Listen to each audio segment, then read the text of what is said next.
past loves wear you down. Ooh,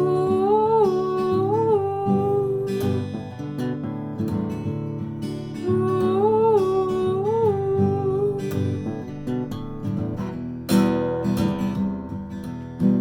My dear, you say you care about me. You tell me so, though it's hard to see. I know what has you so concerned. Jump in the water so you won't get burned. Ooh,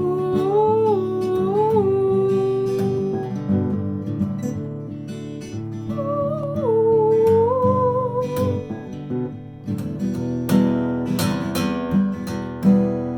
Kelp and sharks and whales aside, the sea's a fine place to abide. Bring you deep, forget to breathe. Crown your head with a jellyfish reef.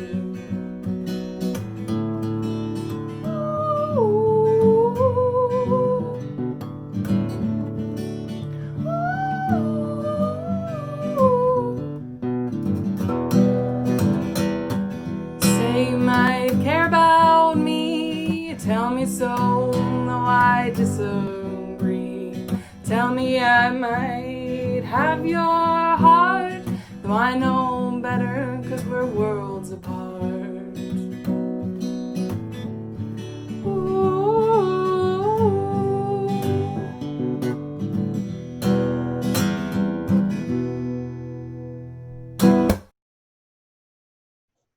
The Pigeon Creek Shakespeare Company presents Francis Beaumont and John Fletcher's A King and No King.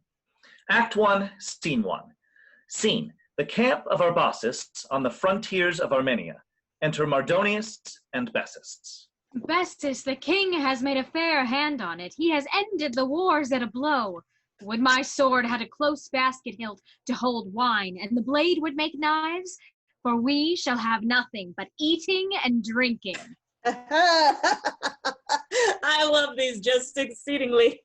I think thou lovest them better than quarreling, Bessus. I'll say so much in thy behalf, and yet thou art valiant enough upon a retreat. I think thou wouldst kill any man that stopped thee, and thou couldst. But was this not a brave combat, Mardonius? Why, didst thou see it? You stood with me. Well, I did so, but methought thou wink'st every blow they strike. Well, I believe there are better soldiers than I that never saw two princes fight in this. Why, my troth, I think so too, Bessus, many 1,000. But certainly all that are worse than thou have seen as much. 'Twas bravely done of our king. Yes, if he had not ended the wars. I'm glad thou darest talk of such dangerous businesses. To take a prince prisoner in the heart of his own country in single combat. See how thy blood curdles at this. I think thou couldst be contented to be beaten in this passion. Or shall I tell you truly? Aye. I could willingly venture for it. Why, art thou famed for any valor? Famed? Aye, I warrant you. I am very heartily glad on it. I have been with thee ever since thou camest to the wars, and this is the first word that ever I heard on it. But prithee, who fames thee? The Christian world. 'Tis heathenishly done of them in my conscience. Thou deservest it not. I have done good service. I do not know how thou mayst wait of a man in his chamber, or thy agility in shifting a trencher, but otherwise no service, good Bessus. You saw me do the service yourself. If I were not a very merrily disposed man, what would become of thee? Did not I beat thee there in the head of the troops with a truncheon, because thou wouldst needs run away with thy company when we would charge the enemy? True, but I did not run. Right, Bessus, I beat thee out on it. But came not I up when the day was gone and redeemed all? Thou know'st, and so do I, thou meant'st to fly. And thy fear making thee mistake, thou ranst upon the enemy, and a hot charge thou gavest. As, I'll do thee right, thou art furious in running away, and I think we owe thy fear for our victory. If I were the king, and were sure thou wouldst mistake always, and run away upon the enemy, thou shouldst be a general by this light. Enter Arbaces, Tigranes, and a gentleman. Thy sadness, brave Tigranes, takes away from my full victory. Am I become of so small fame that any man should grieve when I o'ercame him? They that placed me here intended it an honor large enough for the most valiant living, but to dare oppose me single, though he lost the day. What should afflict you? You are as free as I to be my prisoner, as to be more free than you were formerly. And never think the man I held worthy to combat me shall be used servilely. Thy ransom is to take my only sister to thy wife. She'll make you shrink, as I did, with a stroke but of her eye, Tigranes. To the course of Iberia to use her prisoners thus. Had fortune thrown my name above Arbaces, I should not thus have talked, for in Armenia we hold it base. You should have kept your temper till you saw home again, where 'tis the fashion, perhaps, to brag. Be you my witness, earth, need I to brag? Doth not this captive prince speak me sufficiently? And all the acts that I have wrought upon his suffering land? Should I then boast? Where lies that foot of ground within his whole realm that I have not passed fighting and conquering? Far then from me be ostentation. I could tell the world how I have laid his kingdom desolate by this sole arm, propped by divinity, stripped him of his glories, and have sent the pride of all his youth to people graves, and made his virgins languish for their loves, if I would brag. Should I, that have the power to teach the neighbor world humility, mix it with vainglory? Indeed, this is none. Tigranes, no, I did but take delight to stretch my deeds, as others do, on words. I could amaze my hearers. So you do. But he shall wrong his and my modesty that thinks me apt to boast. After an act fit for a god to do upon his foe, a little glory in a soldier's mouth is well becoming, be it far from vain. 'Tis pity that valor should be thus drunk. I offer you my sister, and you answer, I do insult. A lady that no suit nor treasure nor thy crown could purchase thee, but that thou foughst with me. Though this be worse than that you spoke before, it strikes not me. But that you think to over-grace me with the marriage of your sister troubles me. I would give worlds for ransom, were they mine, rather than have her. See, if I insult that am the conqueror, and for a ransom offer rich treasure to the conquered, which he refuses, and I bear his scorn. It cannot be self-flattery to say the daughters of your country, set by her, would see their shame, run home, and blush to death at their own foulness. Yet she is not fair, nor beautiful. Those words express her not. They say her looks have something excellent that wants a name yet. Were she odious, her birth deserves the empire of the world, sister to such a brother, that hath ta'en victory prisoner, and throughout the earth carries her bound, and should he let her loose, she durst not leave him. Nature did her wrong, to print continual conquest on her cheeks, and make no man worthy for her to take but me that am too near her. And as strangely she did for me, but you will think I brag. Do I refuse her that I doubt her worth? Were she as virtuous as she would be thought, so perfect that no one of her sex could find a want she had, so tempting fair that she could wish it off for damning souls, I would pay any ransom, 20 lives, rather than meet her married in my bed. Perhaps I have a love, where I have fixed mine eyes not to be moved, and she on me. I am not fickle. Is that all the cause? Think you can so knit yourself in love to any other that her searching sight cannot dissolve it? So, before you tried, you thought yourself a match for me in fight. Trust me, Tigranes, she can do as much in peace as I in war. She'll conquer, too. You shall see if you have the power to stand the force of her swift looks. To Iberia you must. Sir, I have learned a prisoner's sufferance and will obey, but give me leave to talk in private with some friends before I go. Some do await him forth and see him safe. But let him freely send for whom he please, and none dare to disturb his conference. I will not have him know what bondage is till he be free from me.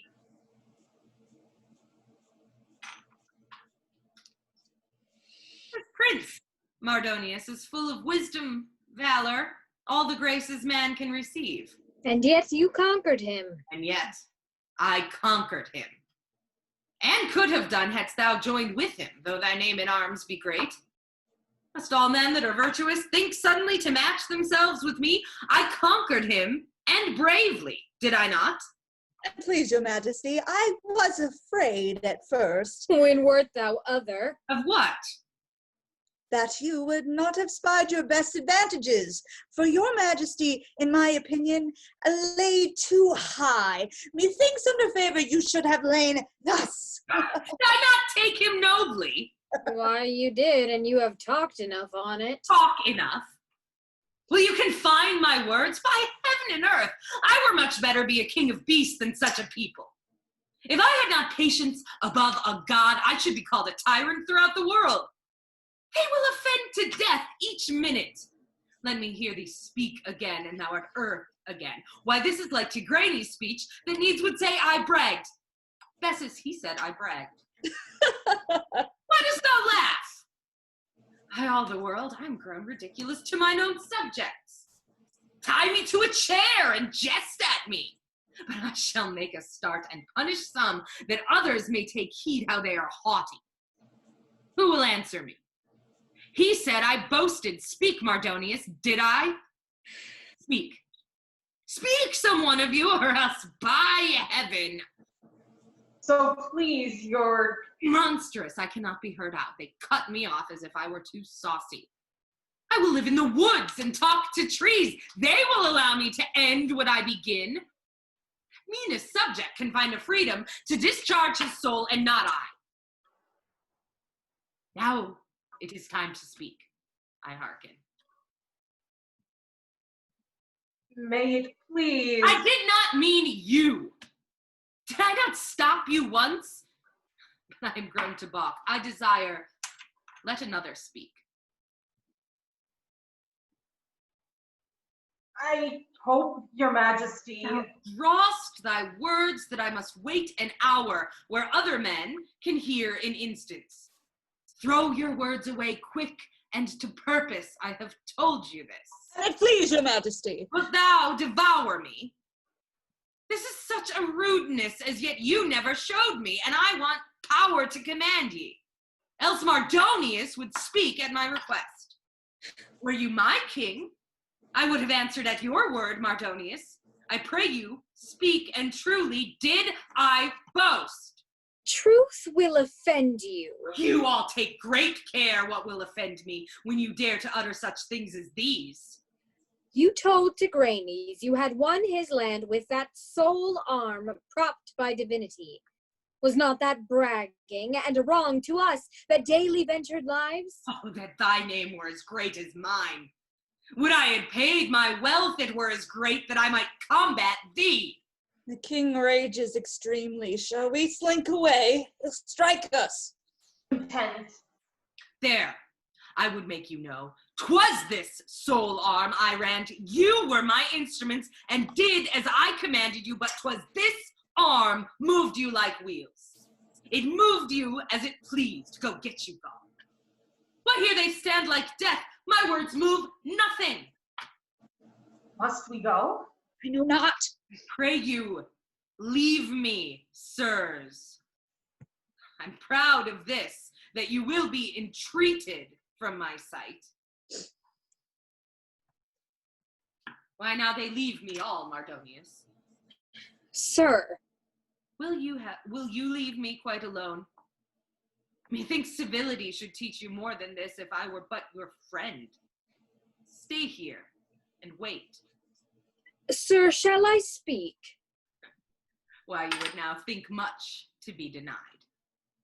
but I can scarce entreat what I would have. Do speak. Though you have all this worth, you hold some qualities that do eclipse your virtues. Eclipse my virtues? Yes, your passions, which are so manifold that they appear even in this. When I commend you, you hug me for that truth. When I speak your faults, you make us start and fly the hearing, but When you commend me, oh, that I should live to need such commendations. If my deeds blew not my praise themselves about the earth, I were most wretched. Spare your idle praise. For shouldst thou praise me into heaven, and there leave me enthroned, I would despise thee, though as much as now, which is as much as dust, because I see thy envy. however you will use me after, yet for your own promise sake, hear me the rest. I will. And after, call unto the winds, for they shall lend as large an ear as I to what you utter. Speak. Would you but leave these hasty tempers, which I do not say take from all your worths, but darken them, then you will shine indeed. Well, Yet I would have you keep some passions, lest men should take you for a god. Your virtues are such. why now you flatter. I never understood the word.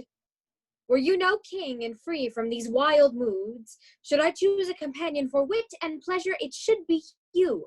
Or for honesty, to interchange my bosom with, it should be you. Or wisdom, to give me counsel, I would pick out you. Or valor, to defend my reputation, still I would find you out. For you are fit to fight for all the world, if it could come in question. Now I have spoke. Consider to yourself, find out a use. If so, then what shall fall to me is not material. Is not material. More than 10 such lives as mine, Mardonius. It was nobly said. Thou hast spoke truth, and boldly such a truth as might offend another. I have been too passionate and idle, but thou shalt see a swift amendment. But I want those parts you praise me for. I fight for all the world.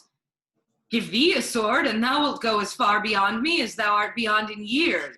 I know thou darest and wilt. It troubles me that I should use so rough a phrase to thee. Impute it to my folly, what thou wilt, so thou wilt pardon me, that thou and I should differ thus. Why, 'tis no matter, sir. Faith, but it is. But thou dost ever take all things I do thus patiently, for which I can never requite thee but with love, and that thou shalt be sure of. Thou and I have not been merry lately. Prithee, tell me, where hadst thou that same jewel in thy ear? Why, at the taking of a town. A wench. Upon my life, a wench, Mardonius, gave thee that jewel. Wench, they respect not me. I'm old and rough, and every limb about me but that which should grows stiffer. Enter a gentleman and Bessus. He not married now. I think not. He is. We'll show ourselves.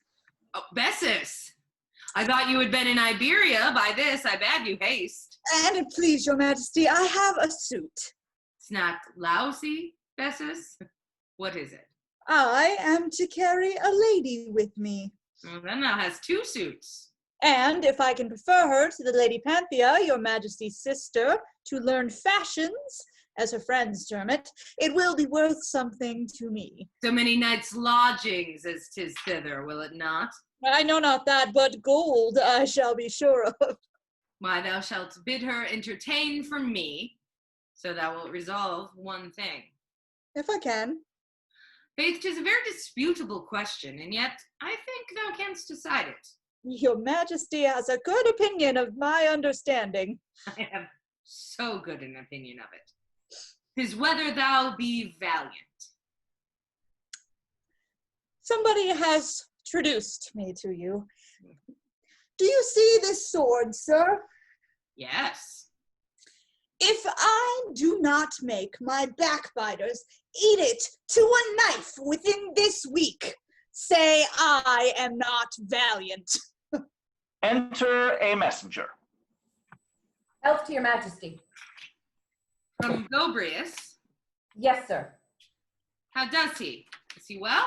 In perfect health. Take that for thy good news. A trustier servant to his prince there lives not than his good Gobrius. King starts back. His blood goes back as fast. Now it comes again. He alters strangely. The hand of heaven is on me. Be it far from me to struggle if my secret sins have pulled this curse upon me.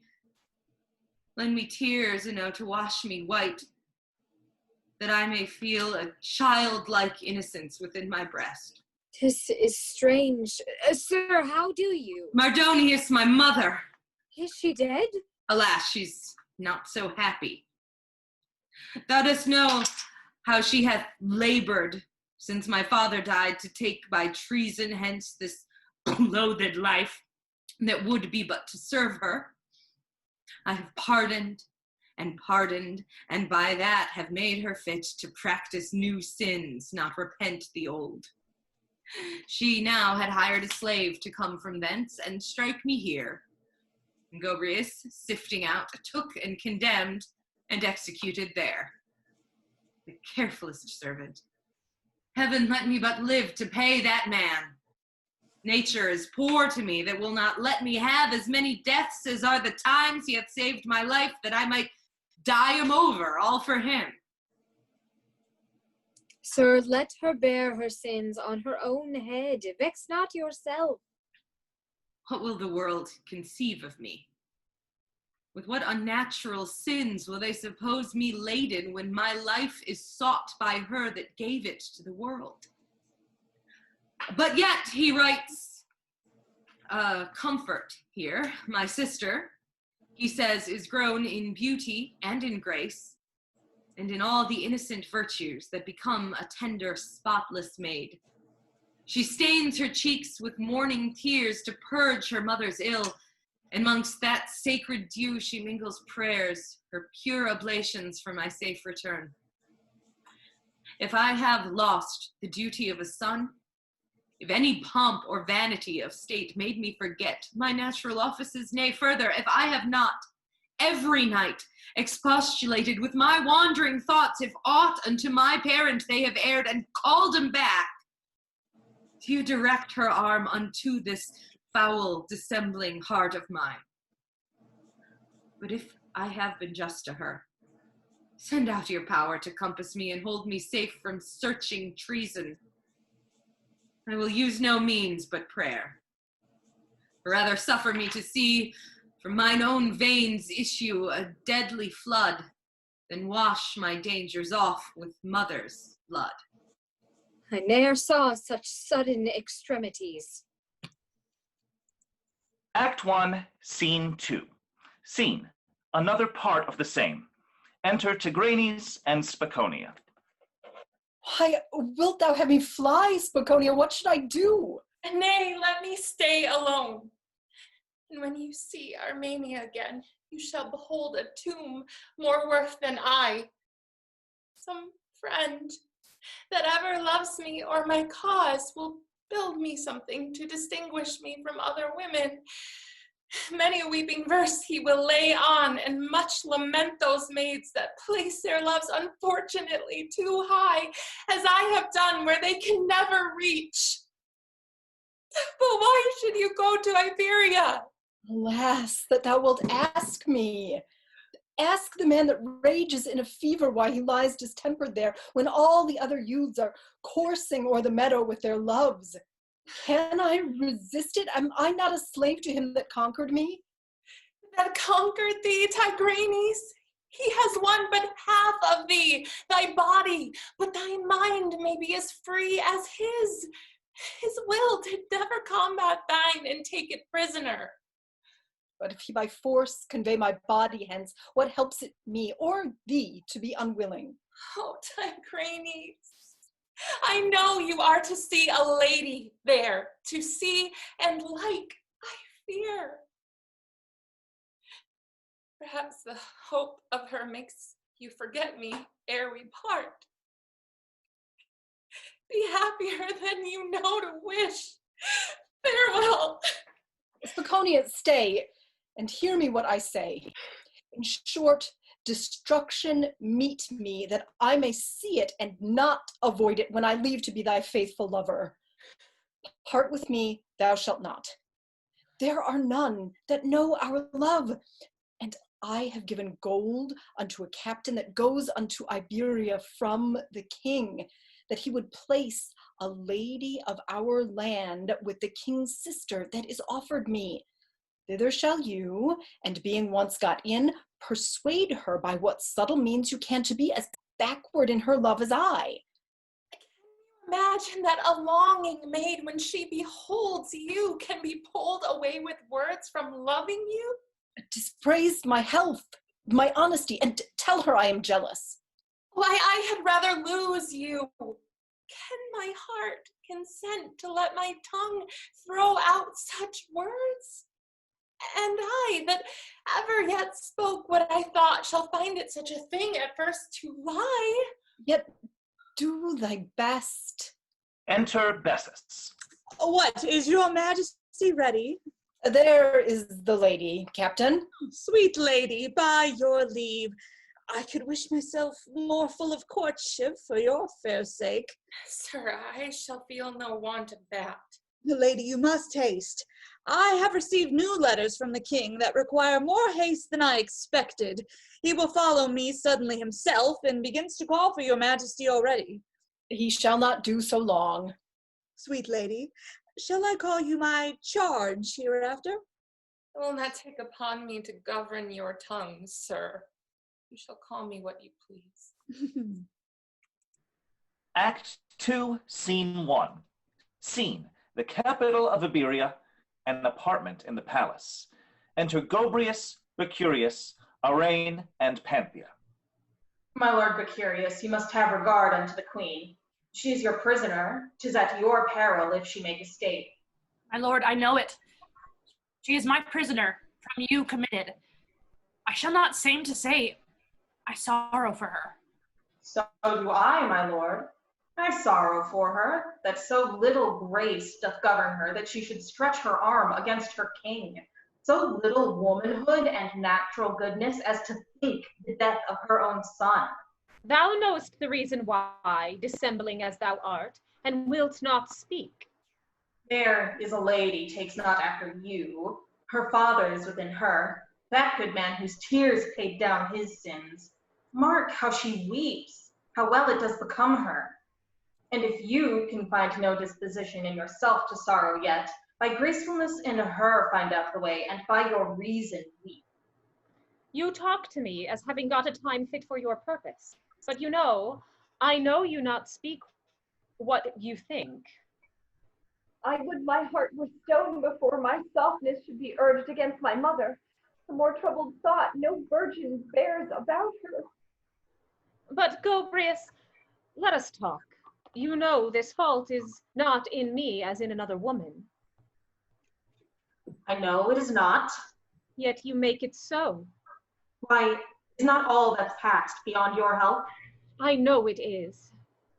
Nay, should you publish it before the world, think you 'twould be believed? I know it would not. Nay, should I join with you, should we not both be torn and yet both die uncredited? I think we should. Why, then, take you such violent courses? As for me, I do but right in saving of the king from all your plots.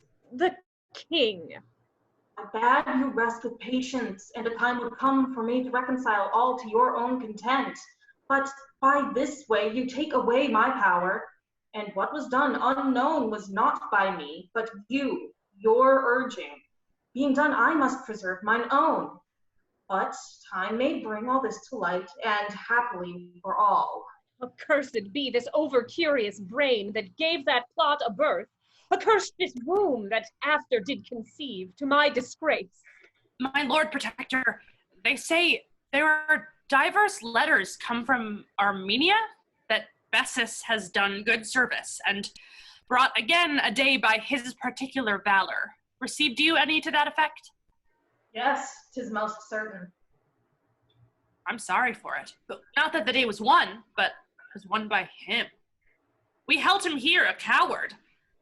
He did me wrong once, at which I laughed, and so did all the world, for nor I nor any other held him worth my sword. Enter Bessus and Spaconia. Help to my Lord Protector. From the king, these letters, and to your grace, madam, these. How does his majesty? As well as conquest by his own means and his valiant commanders can make him. Your letters will tell you all. I will not open mine till I do know my brother's health. Good captain, is he well? As the rest of us that fought are. But how's that? Is he hurt? He's a strange soldier that gets not a knock. I do not ask how strange that soldier is that gets no hurt, but whether he have one. He had diverse. And is he well again? Well again, and to please your grace, why, I was run twice through the body and shot in the head with a cross arrow, and yet am well again. I do not care how thou dost. Is he well? The king is well, and will be here tomorrow. My prayer is heard. Now will I open mine. Curious, I must ease you of your charge. Madam, the wanted mercy of the king that overtakes your faults has met with this and struck it out. He has forgiven you freely. Your own will is your law. Be where you please. I thank him. You will be ready to wait upon his majesty tomorrow? I will. Madam, be wise hereafter. I'm glad I have lost this office. Captain Bessus, tell us the discourse betwixt Tigranes and our king, and how we got the victory. I prithee do. And if my brother were in any danger, let not thy tale make him abide there long before you bring him off. For all that while my heart will beat. Madam, let what will beat, I must tell truth. And thus it was. They fought singly in lists, but 1-to-1. As for my own part, I was dangerously hurt but 3 days before, else perhaps we had been 2-2. I cannot tell. Some thought we had. And the occasion of my hurt was this. They had made trenches. Captain, without the manner of your hurt be much material to this business, we'll hear it some other time. I prithee leave it, and go on with my brother. I will, but 'twould be worth your hearing. To the list they came, and single sword and gauntlet was their fight. Alas! Without the list, there stood some dozen captains of either side mingled, all which were sworn, and one of those was I, and 'twas my chance to stand next to captain of the enemy's side, called Tirabasis. A valiant, they said he was. And whilst these two kings were stretching themselves, this Tirabasis cast something a scornful look on me, and asked me whom I thought would overcome. And I smiled and told him, if he would fight with me, he would perceive by the event of that whose king would win. Something, he answered, and a scuffle was like to grow, when one Zepetus offered to help him. I... All this is of thyself. I prithee, Bessus, tell something of my brother. Did he nothing? Oh, well, yes, I'll tell your grace. They were not to fight till the word was given, which for my own part, by my troth, I was not to give. See, for his own part. I fear, yet this fellow's abused with a good report. Aye, but I... Still of himself. Pride, give the word.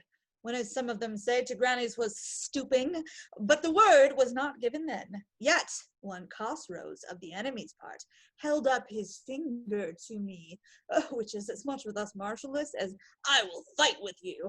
And I said not a word nor made sign during the combat, but that once done. He slips over all the fight. had called him to me. Crossroads, said I. I will hear no more. No, I lie. I dare be sworn thou dost. Captain, said I. So 'twas. I tell thee, I will hear no further. No? Oh, your grace will wish you had. I will not wish it. What, is this the lady my brother writes to me to take? And it please your grace, this is she. Charge, will you come near the princess? You are welcome from your country, and this land shall show unto you all the kindness that I can make it. What's your name? Celestris. You're very welcome. Madam, I dare pass my word for her truth. My truth? Why, Captain, do you think I'm afraid she'll steal? I cannot tell, servants are slippery, but I dare give my word for her, and for honesty. She came along with me, and many favors she did me, by the way. But by this light, none but what she might do with modesty to a man of my rank. Why, Captain, here's nobody thinks otherwise. Nay, if you should, your grace may think your pleasure. But I am sure I brought her from Armenia, and in all that way, if ever I touched any bear of her above her knee, I pray God I may sink where I stand. Above my knee? No, you know I did not. And if any man will say I did, this sword shall answer. Nay, I'll defend the reputation of my charge whilst I live. Your grace shall understand. I am secret in these businesses and know how to defend a lady's honor. I hope your grace knows him so well already. I shall not need to tell you that he's vain and foolish. Ah, you may call me what you please, but I'll defend your good name against the world. And so I take my leave of your grace, and of you, my lord protector. I am likewise glad to see your lordship well. Oh, Captain Bessus, I thank you. I would speak with you anon. Oh, when you please, I will attend your lordship. Madam, I'll take my leave too. Good, but curious. Madam, what writes His Majesty to you? Oh, my lord, the kindest words. I'll keep them while I live here in my bosom. There's no art in them. They lie disordered on this paper, just as hardy nature speaks them. And to me he writes, what tears of joy he shed to hear how you were grown in every virtuous way, and yields all thanks to me for that dear care which I was bound to have in training you. There is no princess living that enjoys a brother of that order. My lord, no maid longs more for anything and feels more heat and cold within her breast than I do now in hope to see him. Yet I wonder much at this. He writes, he brings along with him a husband for you, that same captive prince. And if he love you, as he makes a show, he will allow you freedom in your choice. And so he will, my lord, I warrant you. I think there is no lady can affect another prince, your brother standing by. He doth eclipse men's virtues so with his. I know a lady may, and more I fear another lady will. Would I might see him. Why, so you shall. My businesses are great. I will attend you when it is his pleasure to see you, madam. I do beseech you, madam, receive from me a few sad words, which said against your choice might make them shine the more. I kneel, a stranger here, to beg a thing unfit for me to ask and you to grant. Maybe speak it out. Your brother brings a prince into this land of such a noble shape, so sweet a grace, so full worth withal, that every maid that looks upon him gives away herself forever. And for you to have, he brings him, and so mad is my demand that I desire you not to have this man, this excellent man, for whom you needs must die if you should miss him. As you expect, you should laugh at me. Please, I could weep rather, for I have found in all thy words a strange, disjointed sorrow. 'Tis by me, his own desire, that you would not love him. His own desire. Why, credit me, Thalestris, I am no common wooer.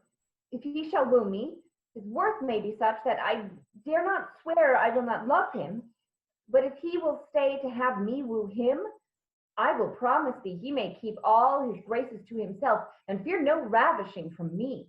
'Tis yet his own desire, but when he sees your face, I fear it will not be. Therefore, I charge you, as you have pity, stop those tender ears from his enchanting voice. Close up those eyes that you may neither catch a dart from him nor he from you.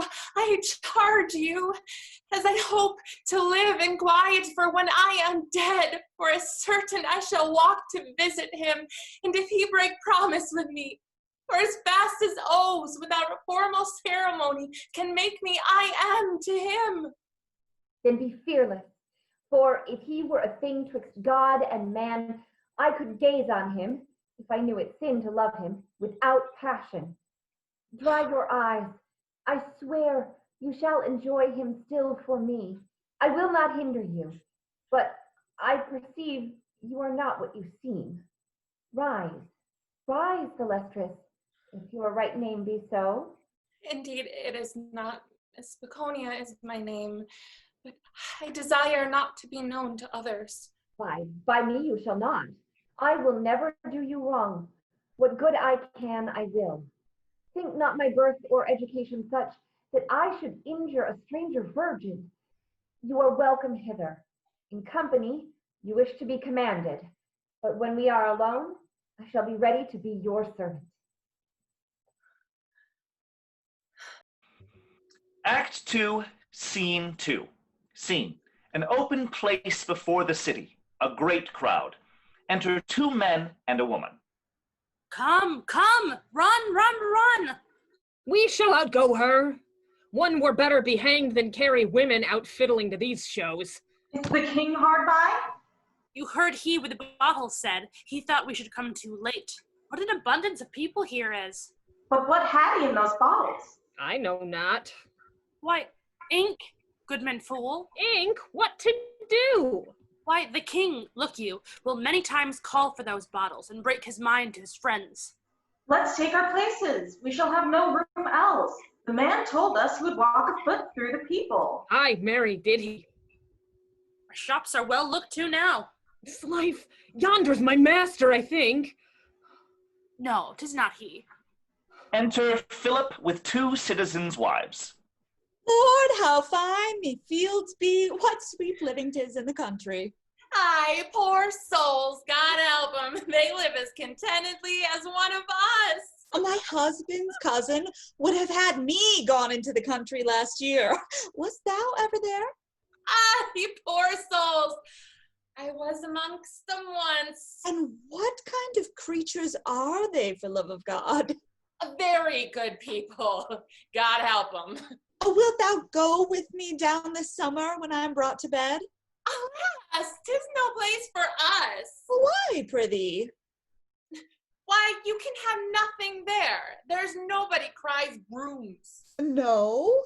No, truly, nor milk. Nor milk? How do they? They are fain to milk themselves in the country. Good Lord. Oh, but the people there, I think, will be very dutiful to one of us. God knows, will they? And yet they do not greatly care for our husbands. Do they not? Well, alas. I mean, good faith, I cannot blame them, for we do not greatly care for them ourselves. Oh, Philip, I pray, choose us a place. There's the best, forsooth. By your leave, good people, a little. What's the matter?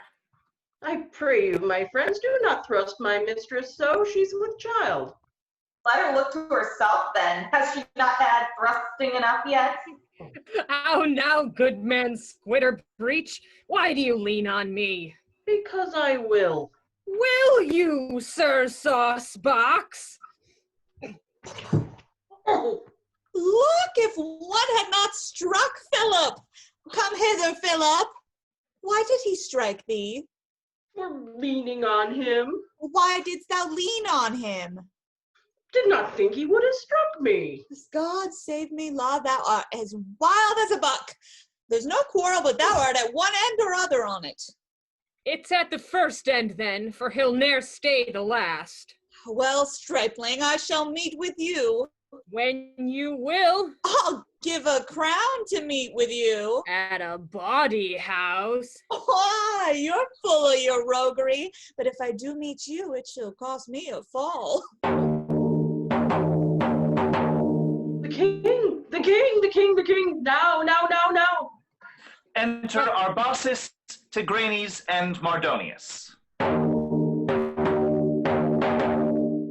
God preserve your majesty. I thank you all. Now are my joys at full when I behold you safe, my loving subjects. By you I grow. 'Tis your united love that lifts me to this height. All the account that I can render you, for all the love you have bestowed on me, all your expenses to maintain my war is but a little word. You will imagine 'tis slender payment, yet 'tis such a word as is not to be bought without our bloods. 'Tis peace. God Preserve your majesty. Now you may live securely in your towns, your children round about you. You may sit under your vines and make miseries of other kingdoms a discourse for you, and lend them sorrows. For yourselves, you may safely forget there are such things as tears, and you may all, whose good thoughts I have gained, hold me unworthy when I think my life a sacrifice too great to keep you thus in such a calm estate. God Bless your majesty. See, all good people, I have brought the man whose very name you feared a captive home. Behold him, 'tis Tigranes. In your hearts sing songs of gladness and deliverance. Out upon him! How he looks! Hang him! Hang him!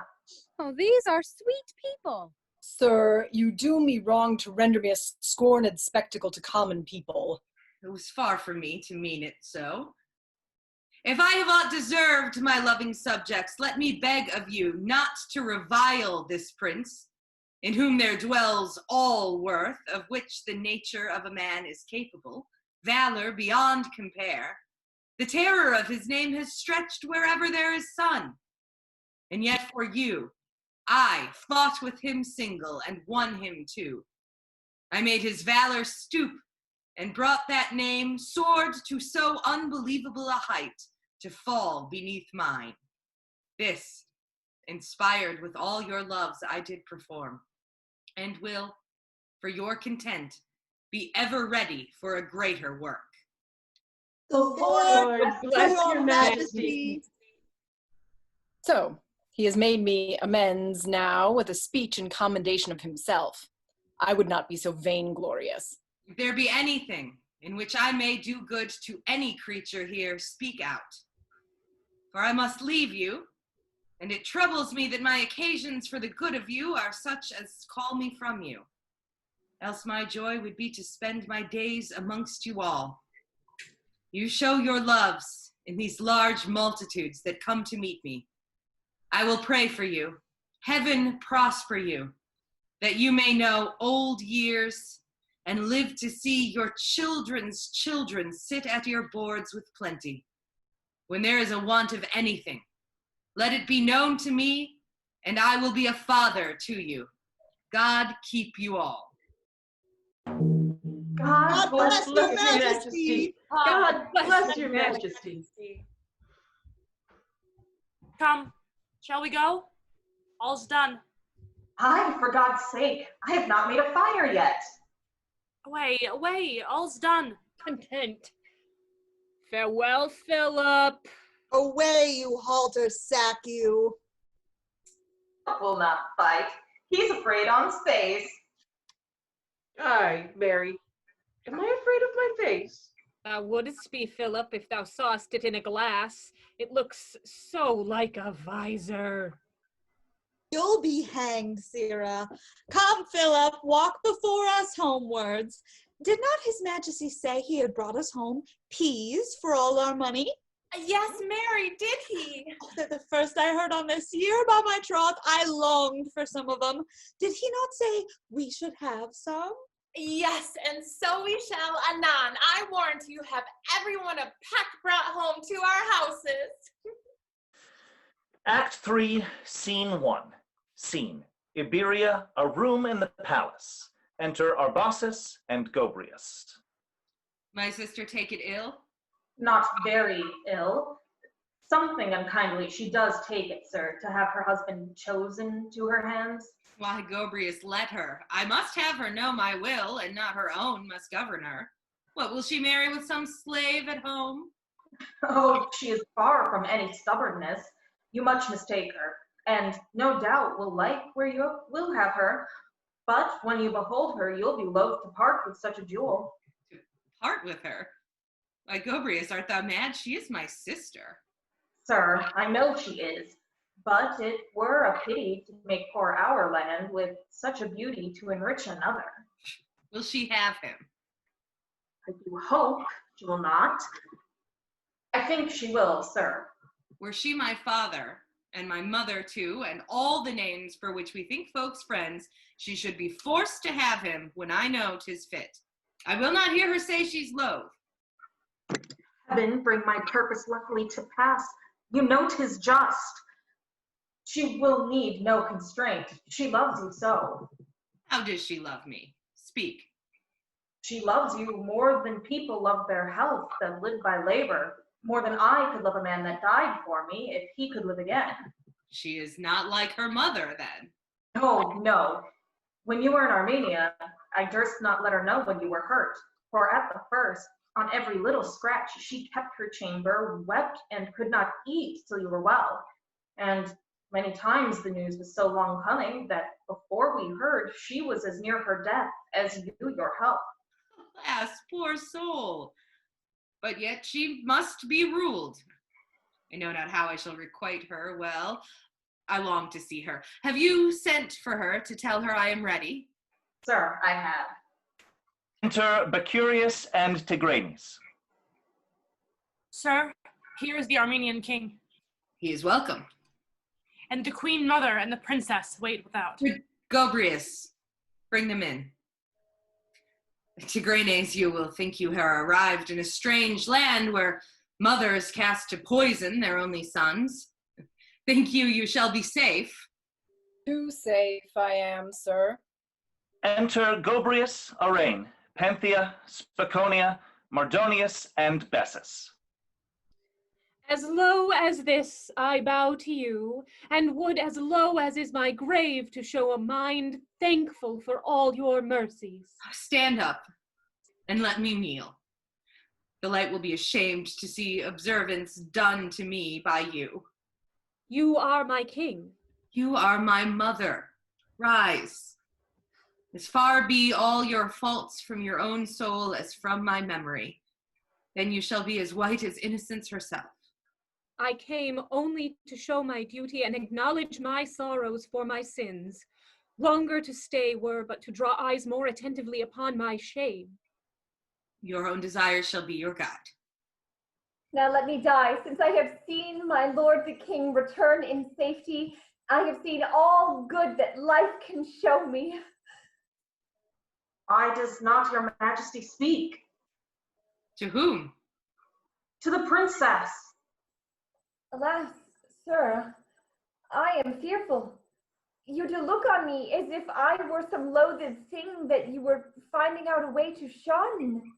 Sir, you should speak to her. Huh? I know I am unworthy, yet not ill.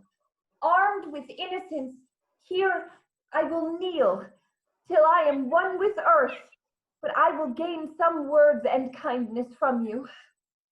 Will you speak, sir? Speak. Am I what I was? What art thou that dost creep into my breast and darest not see my face. Show forth thyself. I feel a pair of fiery wings displayed hither from thence.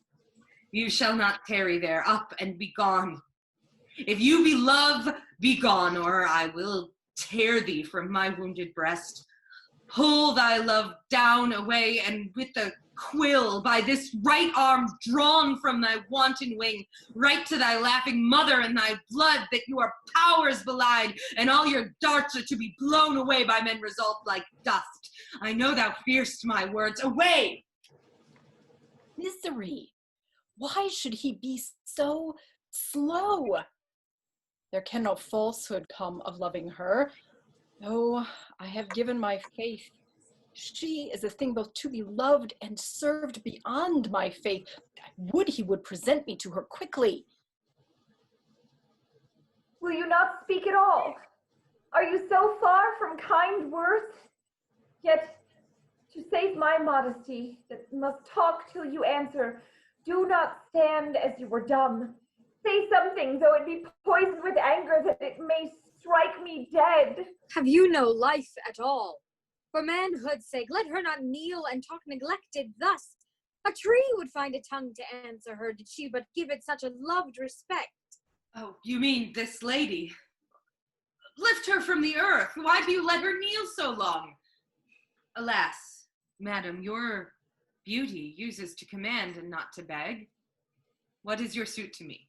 It shall be granted. Yet the time is short and my affairs are great. But where's my sister? I bade she should be brought. What, is he mad? Gobrius, where is she? Sir! Where is she, man? Who, sir? Who? Hast thou forgot my sister? Your sister, sir. Your sister, sir. Someone that hath a wit, answer, where is she? Do you not see her there? Where? There. There, where? Right there! Are you blind? Why, do you mock me? I can see no other here but that petitioning lady. That's she. Away. Sir, it is she. 'Tis false. Is it? As hell. By heaven, as false as hell. My sister. Is she dead? If it be so, speak boldly to me, for I am a man and dare not quarrel with divinity. Do not mistake and vex yourself for nothing. For her death is a long life off yet, I hope. 'Tis she. And if my speech deserve not faith, lay death upon me, and my latest words shall force a credit from you. Which, good Gobrius? That lady, dost thou mean? That lady, sir, she is your sister. And she is your sister that loves you so. 'Tis she for whom I weep to see you used for thus. It cannot be. Ish, this is tedious. I cannot hold. I must present myself, and yet the sight of my Spaconia touches me as a thunderclap does one that is about to sin. Away, no more of this. Here I pronounce him traitor, the direct plotter of my death that names or thinks her for my sister. 'Tis a lie, the most malicious in the world, invented to mad your king. Come and answer me, he that is boldest now. Is that my sister? Oh, this is fine.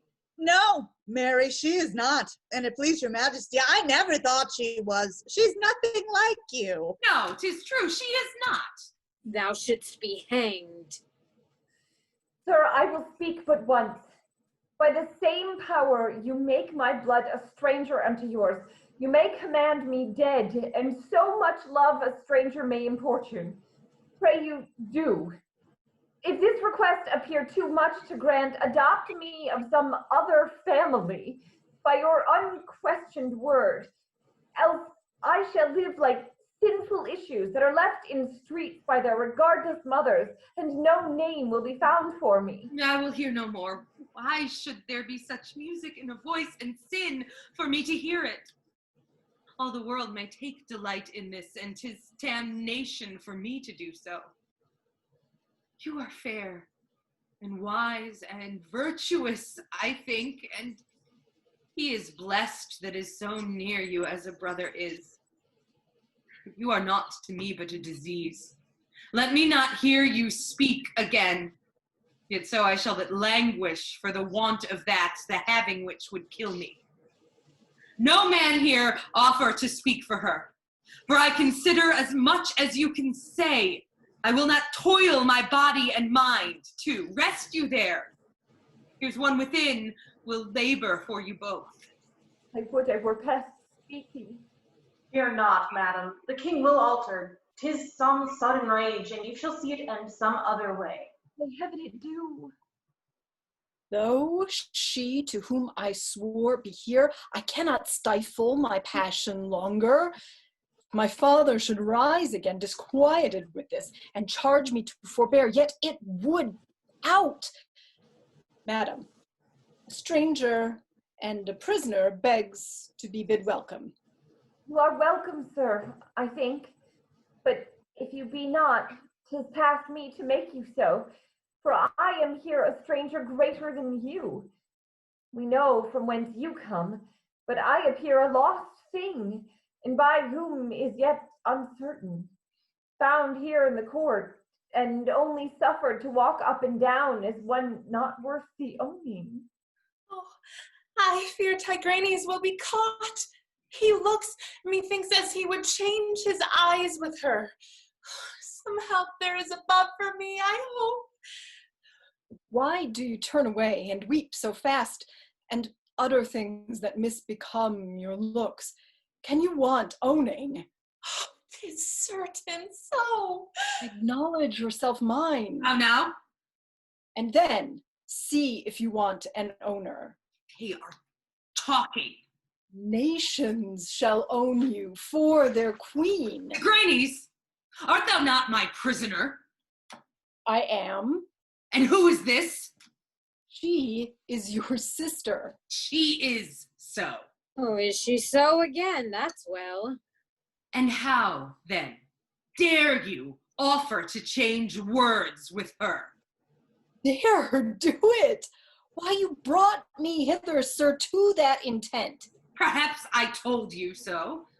If I had sworn it, had you so much folly to credit it? The least word that she speaks is worth a life. Rule your disordered tongue, or I will temper it. Bless thee the breath. Temper my tongue. Such incivilities no barbarous people ever knew. You break the laws of nature and of nations. You talk to me as if I were a prisoner for theft. My tongue be tempered. I must speak, and if thunder check me, I will. You will. Alas, my fortune. Do not fear his frown, dear madam. Hear me. Fear not my frown, but that 'twere base in me to fight with one I know I can o'ercome. Again thou shouldst be conquered by me. He has one ransom with him already. Methinks we're good to fight double and quit. Away with him to prison. Now, sir, see if my frown be regardless. Why delay you? Seize him, Mercurius. You shall know my word sweeps like a wind, and all it grapples with are as the chaff before it. Touch me not. Help there. Away! Sir, you must pardon us. We must obey. Why do you dally there? Drag him away by anything. Come, sir. Justice, thou oughtst to give me strength enough to shake all these off. This is tyranny, Arbaces, subtler than the burning bulls or that famed tyrant's bed. Thou mightst as well search in the deep of winter through the snow for half-starved people, to bring home with thee, to show 'em fire and send 'em back again as use me thus. Let him be close, Mercurius. I ne'er rejoiced in any ill to him, but this imprisonment. What shall become of me, forsaken? You will not let your sister depart thus discontented from you, sir. By no means, Gobrius. I have done her wrong, and I myself believe much of myself that is not in me. You did kneel to me, whilst I stood stubborn and regardless by, and like a god incensed gave no ear to all your prayers. Behold, I kneel to you. Show a contempt as large as was my own, and I will suffer it yet at the last. Forgive me. Oh, you wrong me more in this than in your rage you did. You mock me now. Never forgive me then, which is the worst can happen to me. If you be in earnest, stand up and give me but a gentle look and 2 kind words, and I shall be in heaven. Rise you too, then. Here I acknowledge thee, my hope, the only jewel of my life, the best of sisters, dearer than my breath, a happiness as high as I could think when my actions call the otherwise perdition light upon me. This is better than if you had not frowned, for it comes to me like mercy at the block, and when I leave to serve you with my life, your curse be with me. Then thus I do salute thee. And again, to make this knot stronger, paradise is there. It may be you are yet in doubt. This 3rd kiss blots it out. I wade in sin and foolishly entice myself along.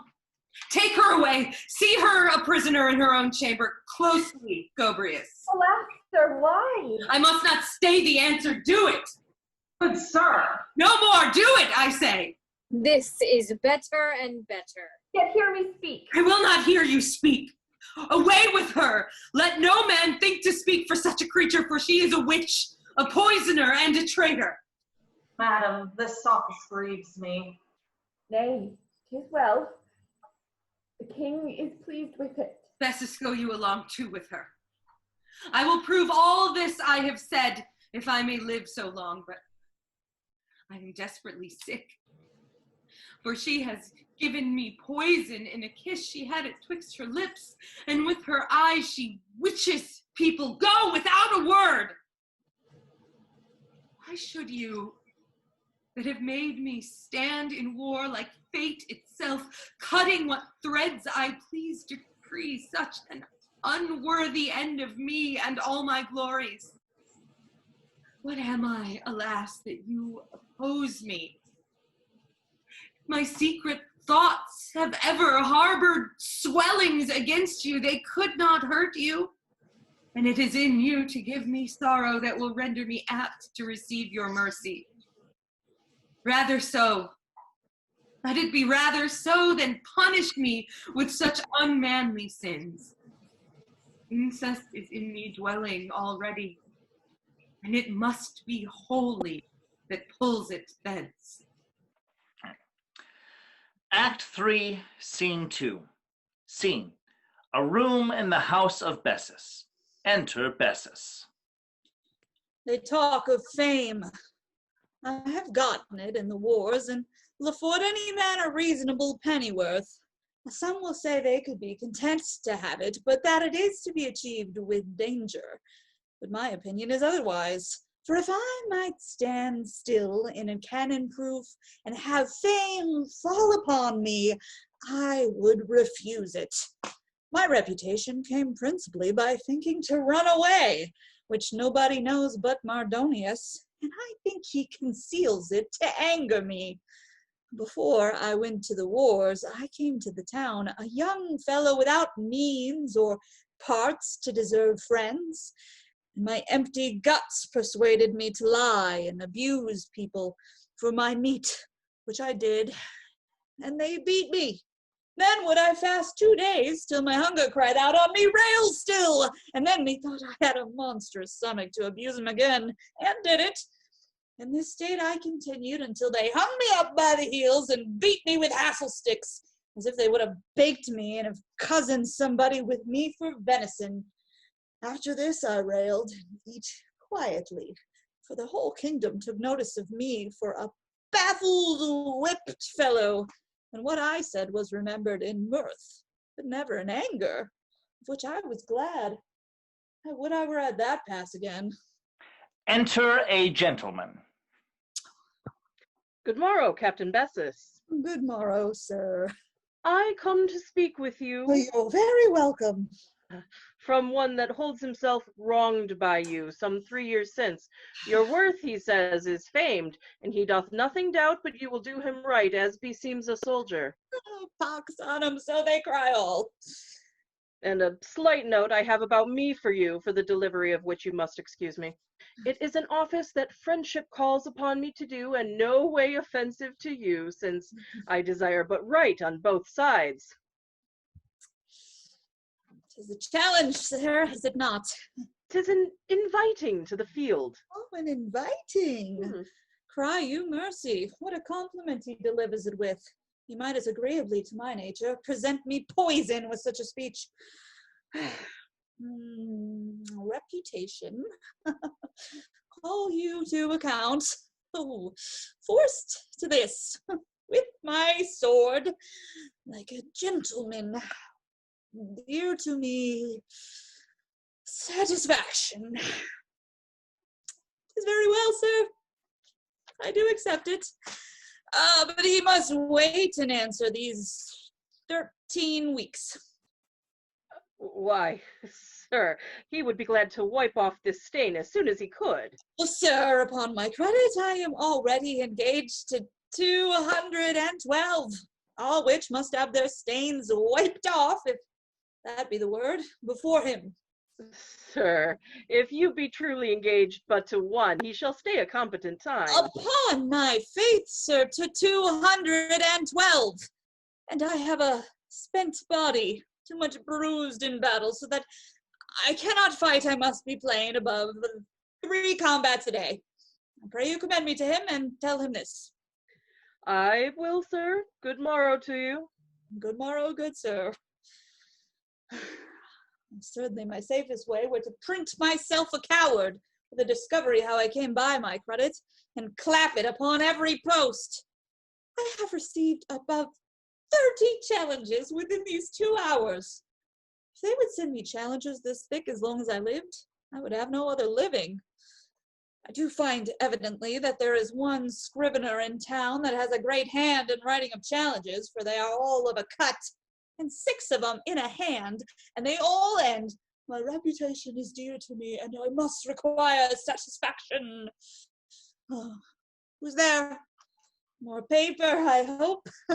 Oh no, 'tis my lord Becurious. I fear all is not well betwixt us. Enter Becurious.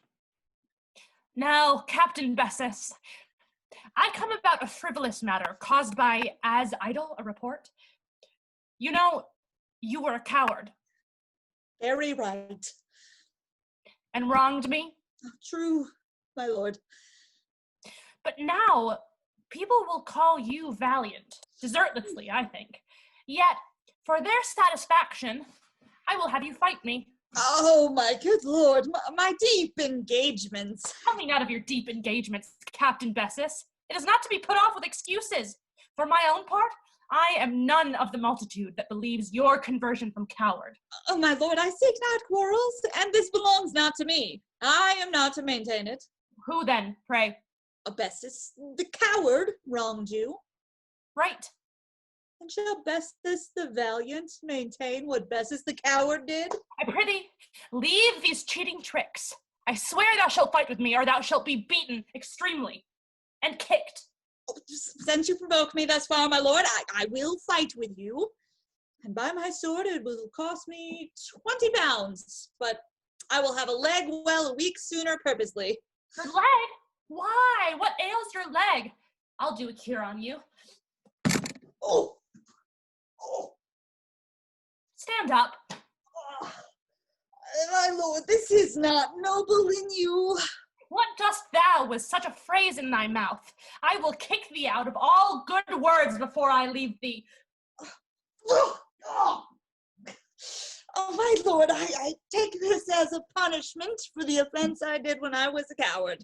When thou wert, confess thyself a coward still, or, by this light, I'll beat thee into sponge. Why, I am one. Are you so, sir? And why do you wear a sword, then? Come, unbuckle, quick. My lord. Unbuckle, I say, and give it to me, or as I live, my head will ache extremely. It is a pretty hilt. If your lordship's taken affection to it with all my heart, I present it to you for a New Year's gift. Thank you very heartily, sweet captain. Farewell. One more. I beseech your lordship to render me my knife again. Oh, Mary, by all means, captain. Cherish yourself with it, and eat hard, good captain. We cannot tell whether we shall have any more such. Adieu, dear captain. Well, I will make better use of this than of my sword. A base spirit has this advantage of a brave one. It keeps always at a stay. Nothing brings it down, not beating. I remember I promised the king in a great audience that I would make my backbiters eat my sword to a knife. Well, how to get another sword I know not, nor know any means left for me to maintain my credit but impudence, and therefore I will outswear him and all his followers that this is all that's left uneaten of my sword.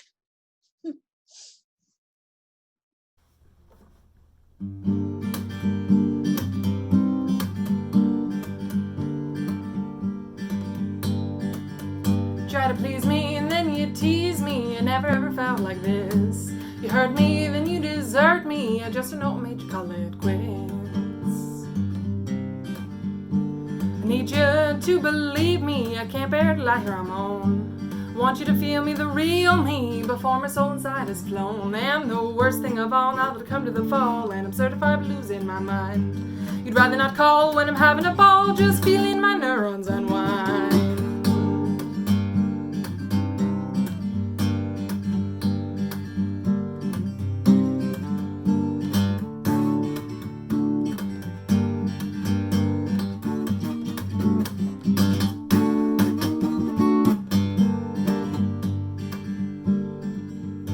You've been with me through all kinds of weather, winter, sun, storm, and the like.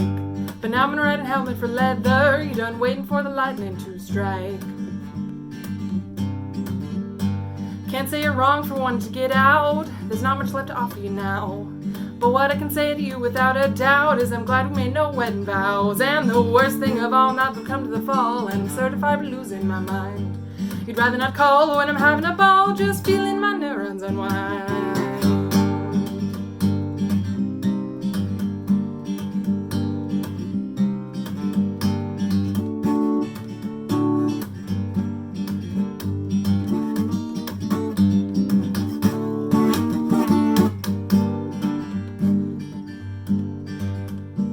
Now you're saying that you just can't wait for me to be getting home again.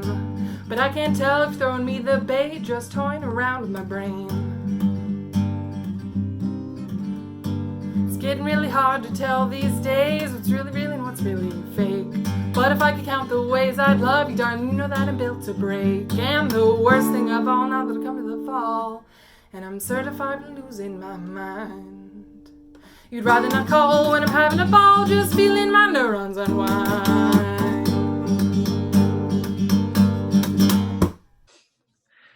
Act 3, Scene 3.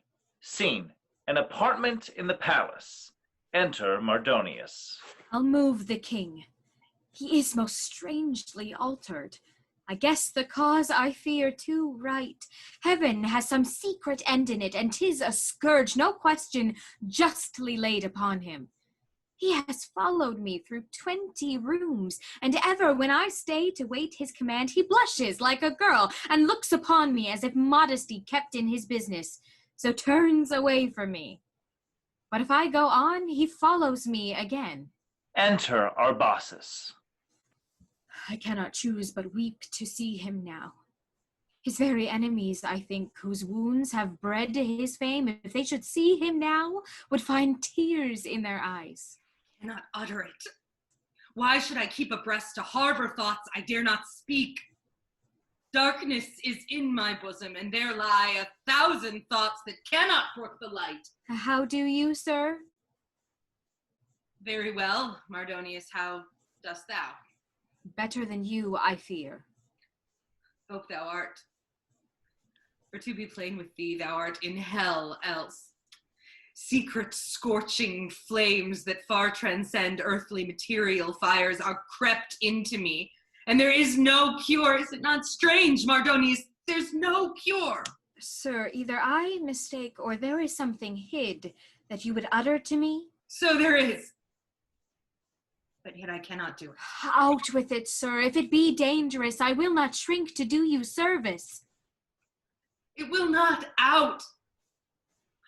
Were you with Gobrius and bade him give my sister all content the place affords, and give her leave to send and speak to whom she please? Yes, sir, I was.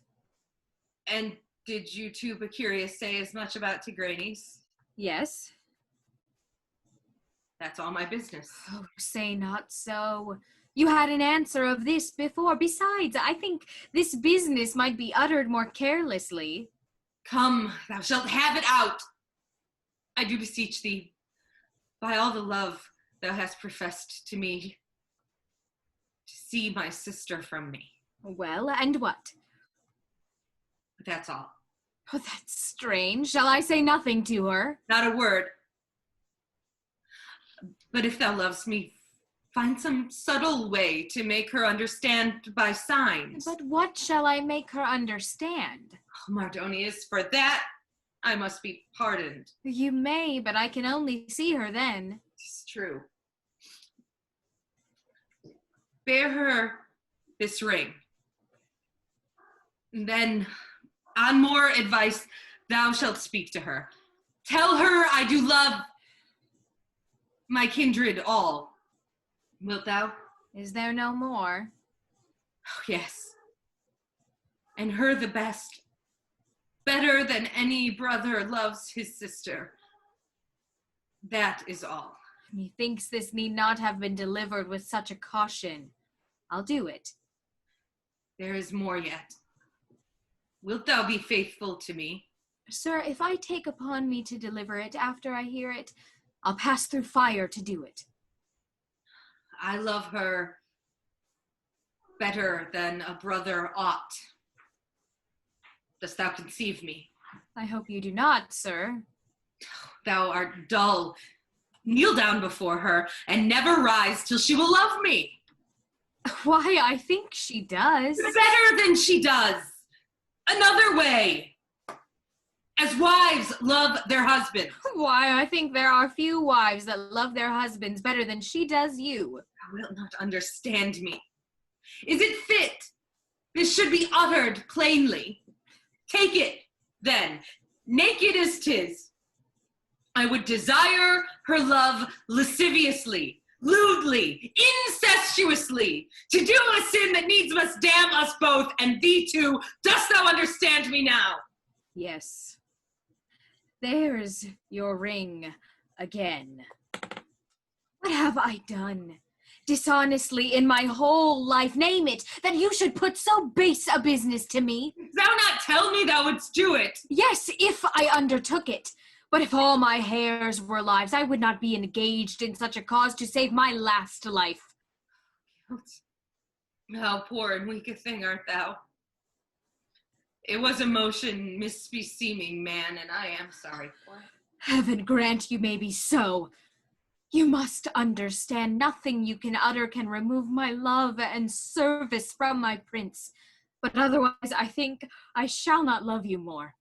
For you are sinful, and if you do this crime, you ought to have no laws. For after this, it will be great injustice in you to punish any offender for any crime. For myself, I find my heart too big.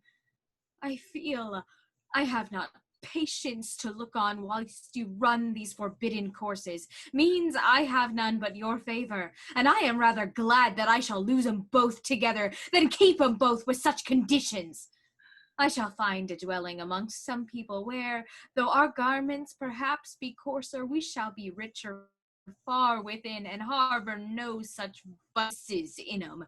The gods preserve you and men. Mardonius, stay, Mardonius, for though my present state requires nothing but knaves to be about me, such as are prepared for every wicked act, yet who does know but that my loathed fate may turn around and I have use for honest men again.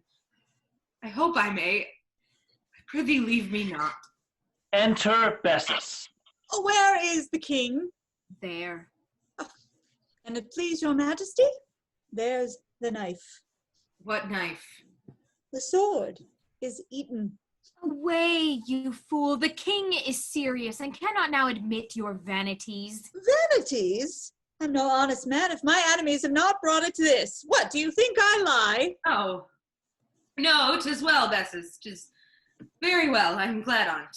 If your enemies brought it to this, your enemies are cutlers. Come, leave the king. Why, may not valor approach him? Oh, yes, but he has affairs.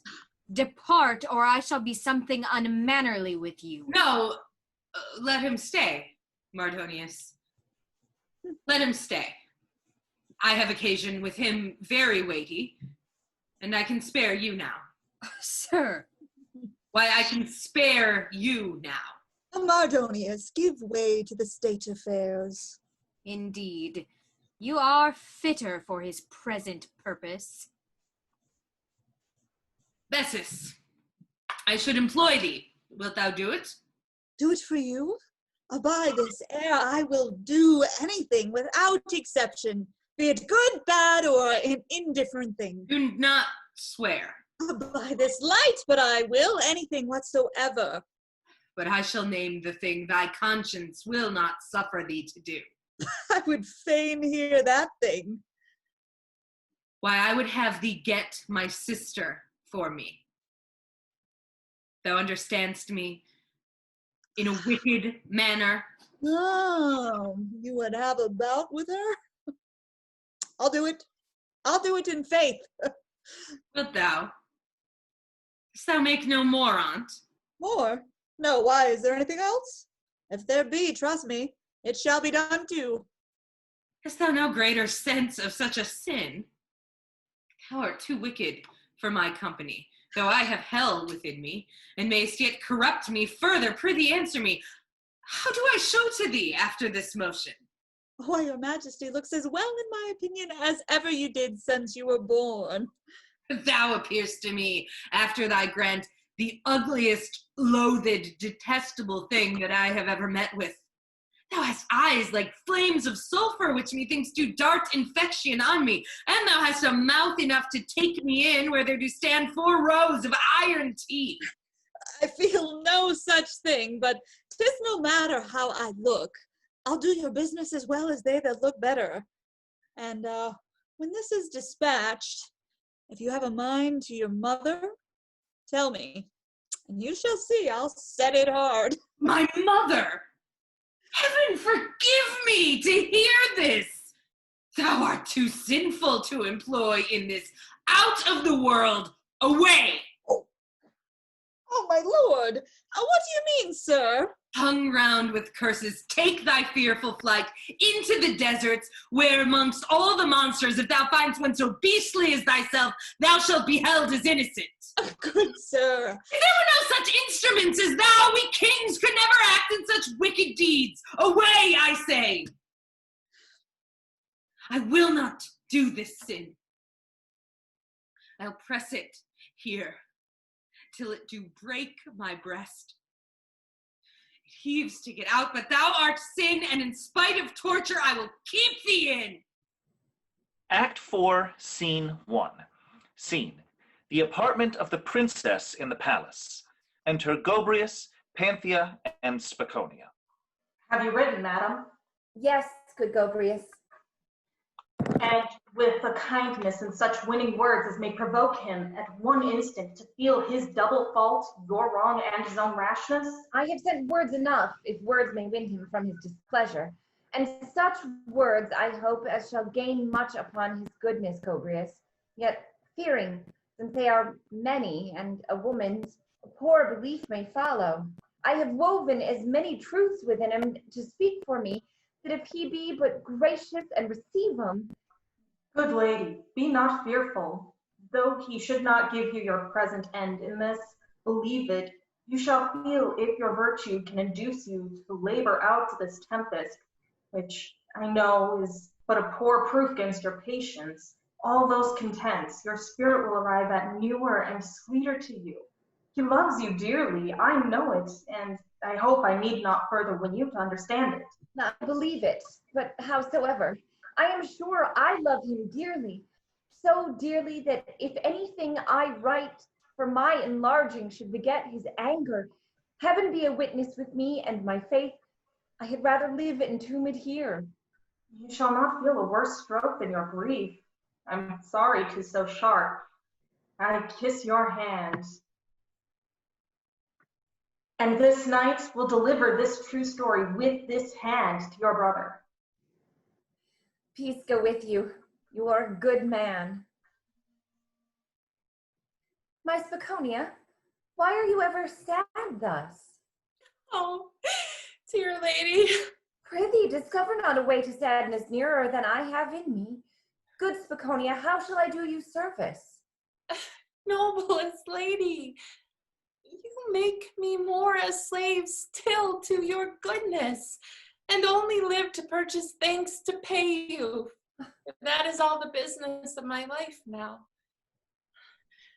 I will be bold, since you will have it so to ask a noble favor of you. Speak, 'tis yours. From so sweet a virtue, no ill demand has issue. And then, ever virtuous, let me beg your will in helping me to see the Prince Tigranes, with whom I am equal prisoner, if not more. Reserve me to a greater end, Spaconia. Macarius cannot want so much good manners as to deny your gentle visitation, though you came only with your own command. I know they will deny me, gracious madam, being a stranger and so little famed, so utter empty of those excellencies that tame authority. But in you, sweet lady, all these are natural. Beside a power derived immediate from your royal brother, whose least word in you may command the kingdom. More than my words, Spaconia, you shall carry, for fear it fail you. Dare I trust a token, madam? I am grown too bold a beggar. Here, take this ring, and from me as a token, deliver it. I think they will not stay you, so all your own desires go with you, lady. And sweet peace to your grace. Pray heaven I find it. Act 4, Scene 2. Scene, a prison. Tigranes is discovered. Fool that I am. I have undone myself, and with mine own hand turned my fortune round that was a fair one. I have childishly played with my hope so long till I've broke it, and now I do mourn for it.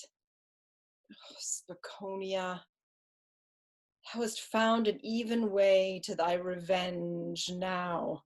Why didst thou follow me like a faint shadow to wither my desires? But, wretched fool, why did I plant her twixt the sun and me to make me freeze thus? Why did I prefer her to the fair princess? Oh, thou fool, thou family of fools, live like a slave still, and in thee bear thine own hell and thy torment. Thou hast deserved it. Couldst thou find no lady but she that has thy hopes to put her to, and hazard all thy peace, none to abuse but she that loved thee ever, poor Spaconia, and so much loved thee, that in honesty and honor thou art bound to meet her virtues. She that forgot the greatness of her grief and miseries that must follow such mad passions, endless and wild, in women. She that for thee and with thee left her liberty, her name, and country. You have paid me equal, heavens, and sent mine own rod to chastise me with, a woman.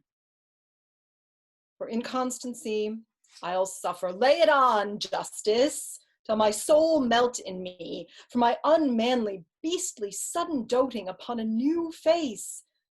After all my oaths, many and strange ones, I feel my old fire flame again and burn so strong and violent that should I see her, the grief and that might kill me. Enter Becurius and Spaconia. Lady, your token I acknowledge. You may pass. There is your king. I thank your lordship for it. She comes. Shame hide me ever from her. Would I were buried or so far removed that light might not find me out. I will not see her. Nay, never hide yourself. Or were you hid where earth hides all her riches near her center?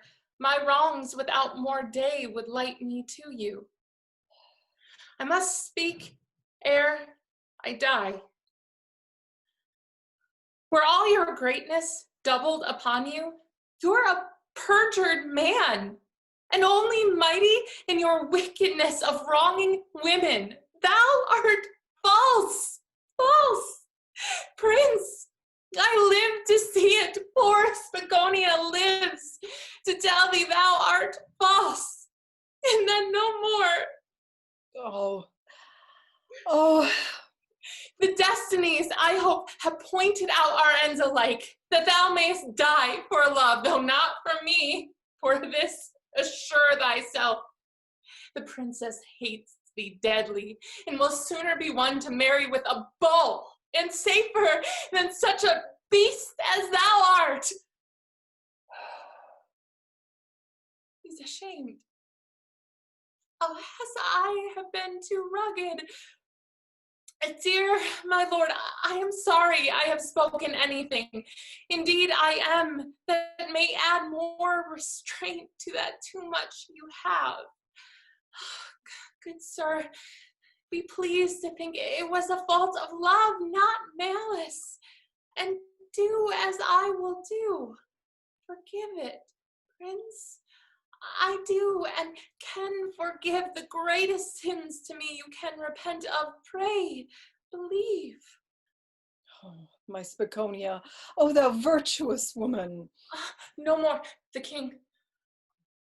Enter Arbaces, Becurius, and Mardonius.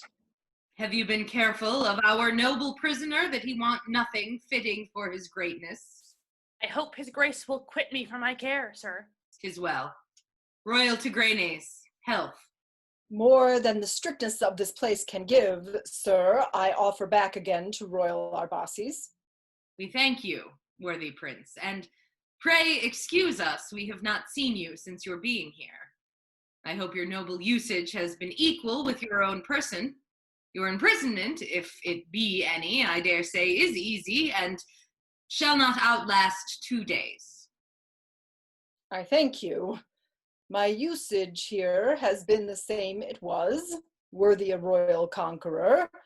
For my restraint, it came unkindly because so much unlooked for, but I must bear it.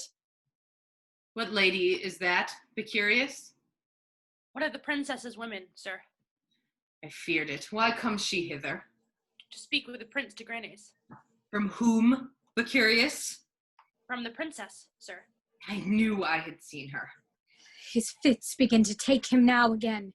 It is a strange fever, and 'twill shake us all anon, I fear. I see there's truth in no man, nor obedience, but for his own ends. Why did you let her in? It was your own command to bar none from him. Besides, the princess sent her ring, sir, for my warrant. A token to Tigranes, did she not? Sir, tell truth. I do not use to lie, sir. 'Tis no way I eat or live by.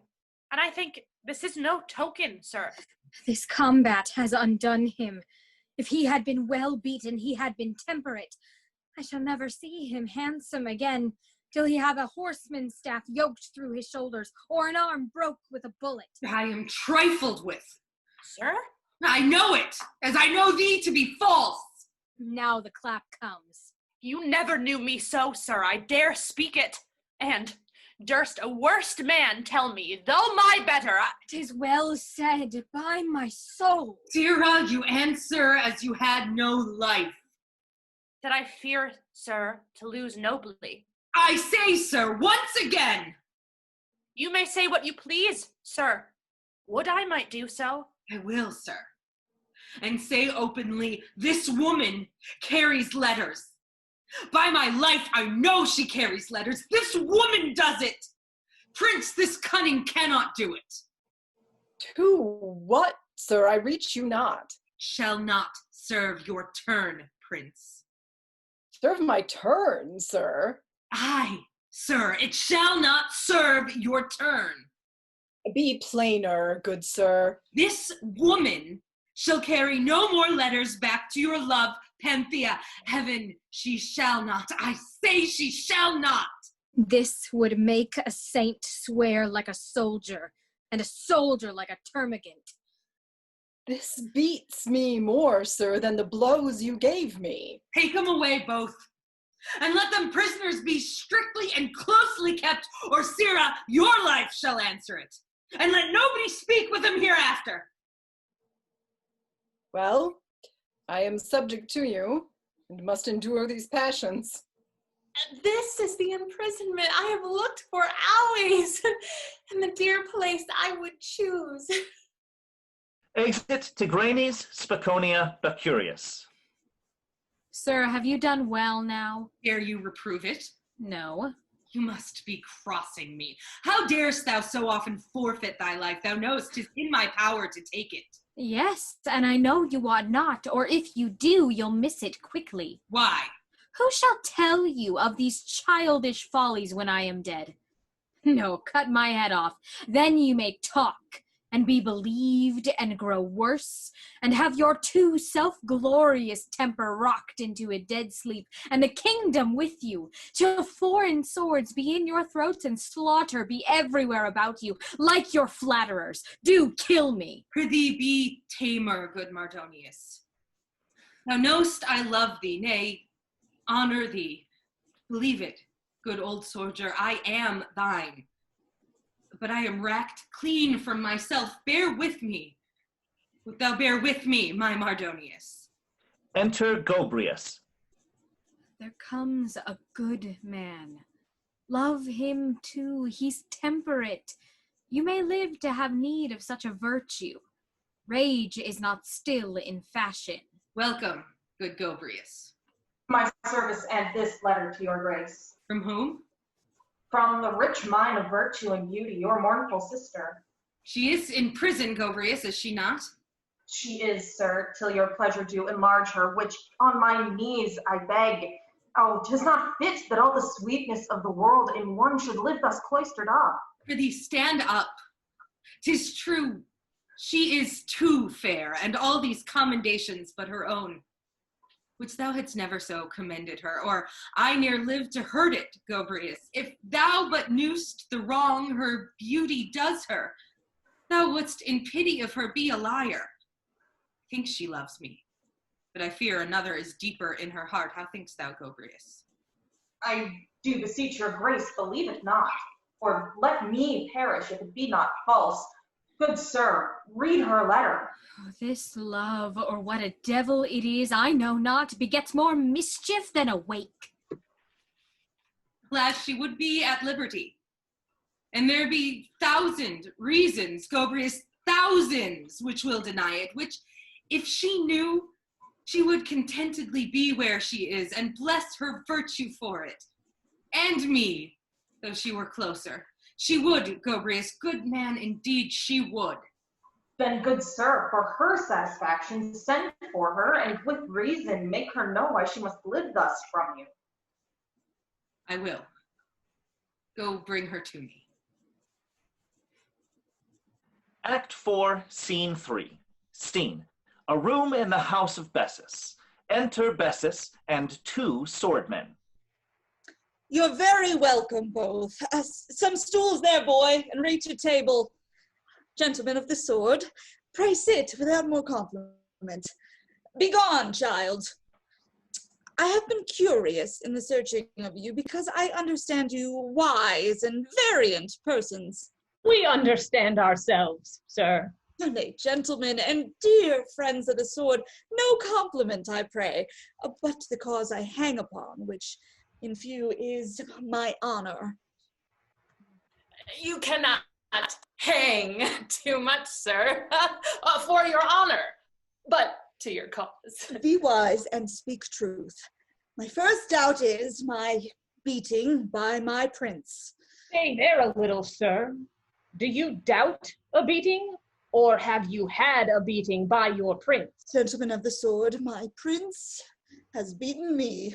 Brother, what think you of this cause? If he has beaten him, the case is clear. If he had beaten him, I grant the case. But how? We cannot be too subtle in this business. I say, but how? Even with his royal hand. Was it a blow of love or indignation? 'Twas 20 blows of indignation, gentlemen, besides 2 blows of the face. Those blows of the face have made a new cause on it. The rest were but honorable rudeness. 2 blows of the face, and given by a worse man, I must confess, as the swordmen say, had turned the business. Mark me, brother, by a worse man. But, being by his prince, had they been 10, and those 10 drawn 10 teeth beside the hazard of his nose forever, all this had been but favors. This is my flat opinion, which I'll die in. The king may do much, Captain, believe it. For had he cracked your skull through like a bottle, or broke a rib or 2 with the tossing of you, yet you had lost no honor. This is strange, you may imagine, but this is truth now, Captain. I will be glad to embrace it, gentlemen, but how far may he strike me? There's another. A new cause rising from the time and distance in which I will deliver my opinion. He may strike, beat, or cause to be beaten, for these are natural to man. Your prince, I say, may beat you so far forth as his dominion reaches. Obedience ever makes that noble use on it, to which I dedicate my beaten body. I must trouble you a little further, gentlemen of the sword. No trouble at all to us, sir, if we may profit your understanding. We are bound by the virtue of our calling to utter our opinion shortly and discreetly. Oh, my sorest business is, I have been kicked. How far, sir? Well, not to flatter myself in it. All over. My sword lost, but not forced, for discreetly I rendered it to save that imputation. It showed discretion, the best part of valor. Brother, this is a pretty cause. Pray ponder on it. Our friend there has been kicked. He has so, brother. Sorely, he says. Now, had he sat down here upon the mere kick, had been cowardly. I think it had been cowardly indeed. But our friend has redeemed it in delivering his sword without compulsion. And that man that took it of him, I pronounce a weak one, and his kicks nullities. He should have kicked him after the delivering, which is the confirmation of a coward. Brother, I take it you mistake the question. Or say that I were kicked. I must not say so, nor must I not hear it spoke by the tongue of man.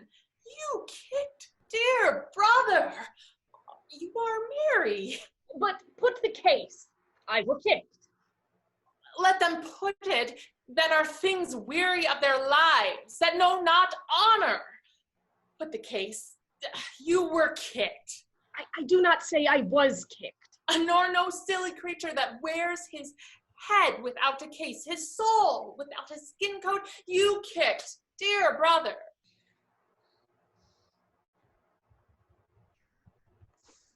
Why, then, I say, suppose your boy kicked, Captain. The boy, may be supposed, is liable, but kick my brother.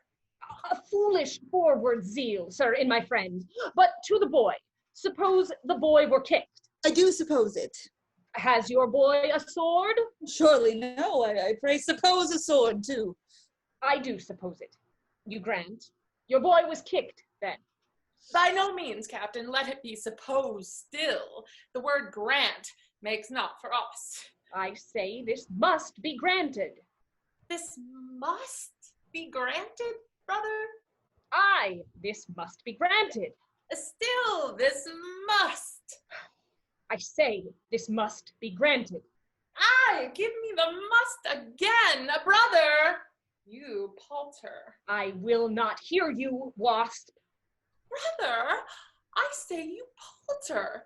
The must 3 times together. I wear sharp as steel as another man, and my fox bites as deep. Musted, my dear brother. But to the cause again. Nay, look you, gentlemen.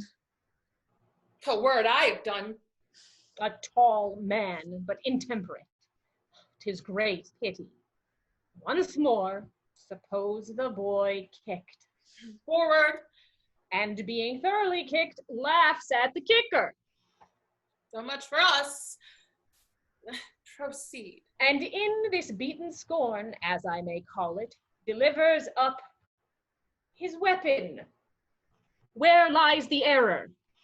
Well, it lies in the beating, sir. I found it 4 days since.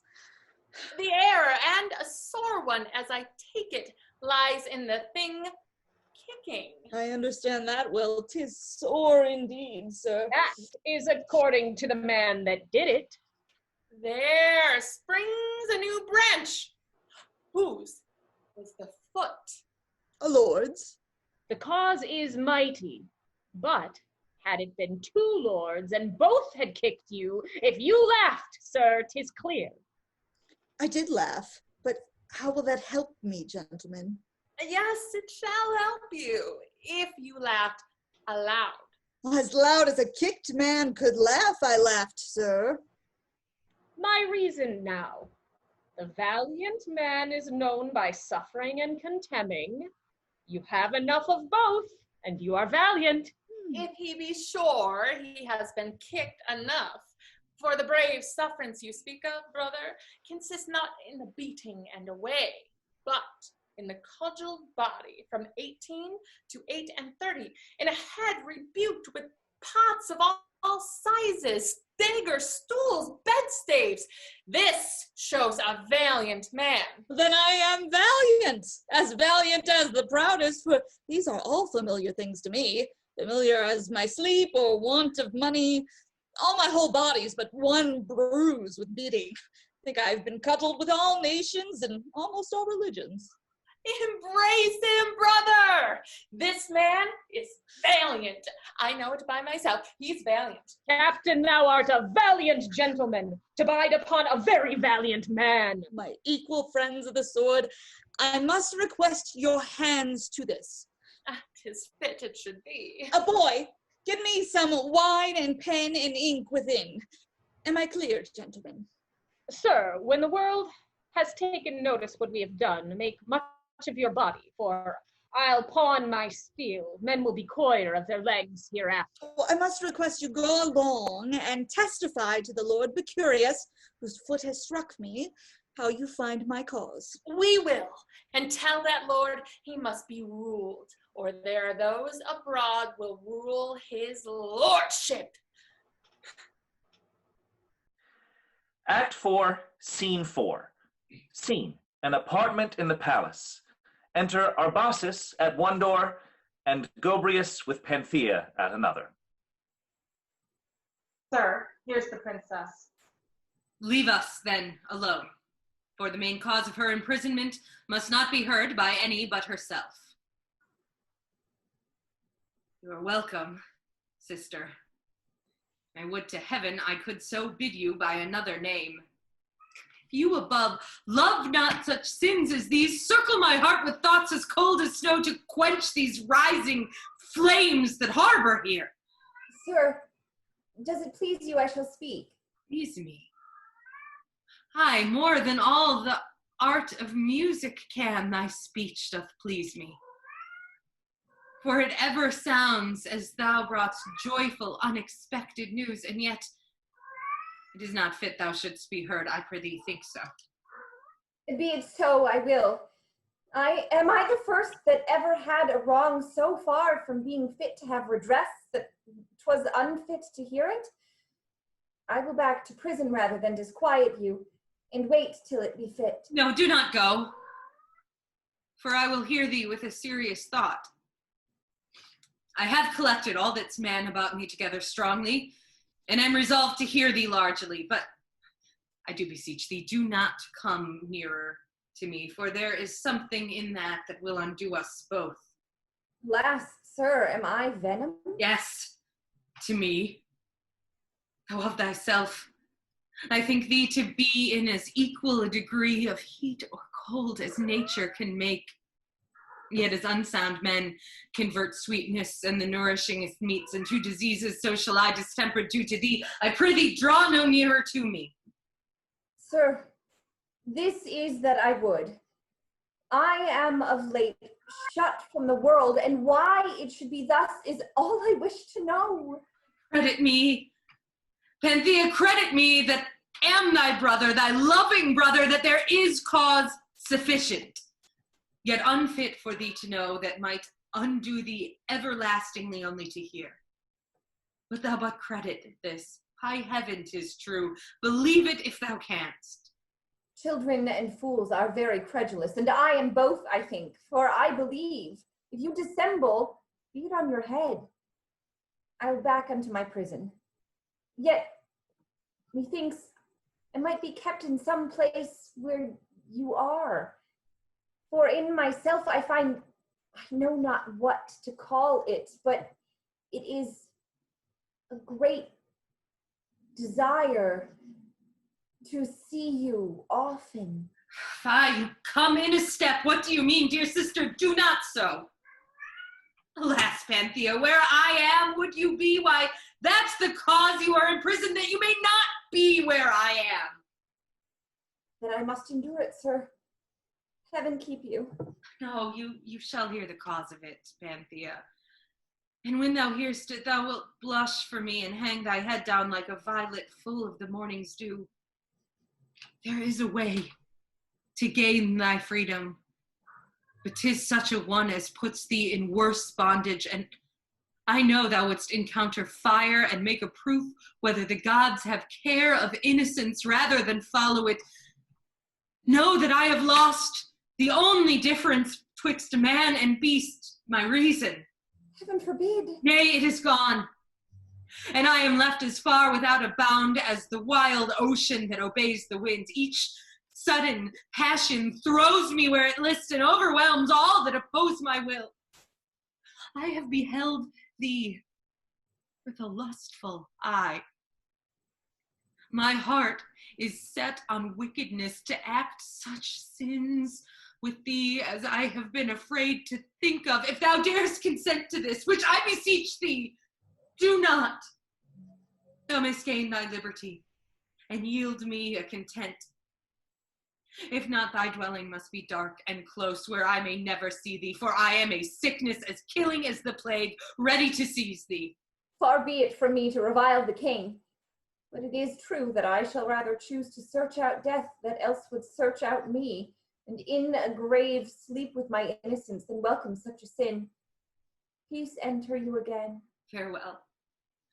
And good Panthea, pray for me. Thy prayers are pure, that I may find a death, however soon, before my passions grow, that they forget what I desire is sin, for thither they are tending. If that happen, then I shall force thee, though thou wert a virgin, by vow to heaven, and shall pull a heap of strange yet uninvented sin upon me. Sir, I will pray for you. Yet you shall know it is a sullen fate that governs us, for I could wish as heartily as you I were no sister to you. I should then embrace our lawful love sooner than health. Couldst thou affect me then? So perfectly that as it is I ne'er shall sway my heart to like another. Then I curse my birth.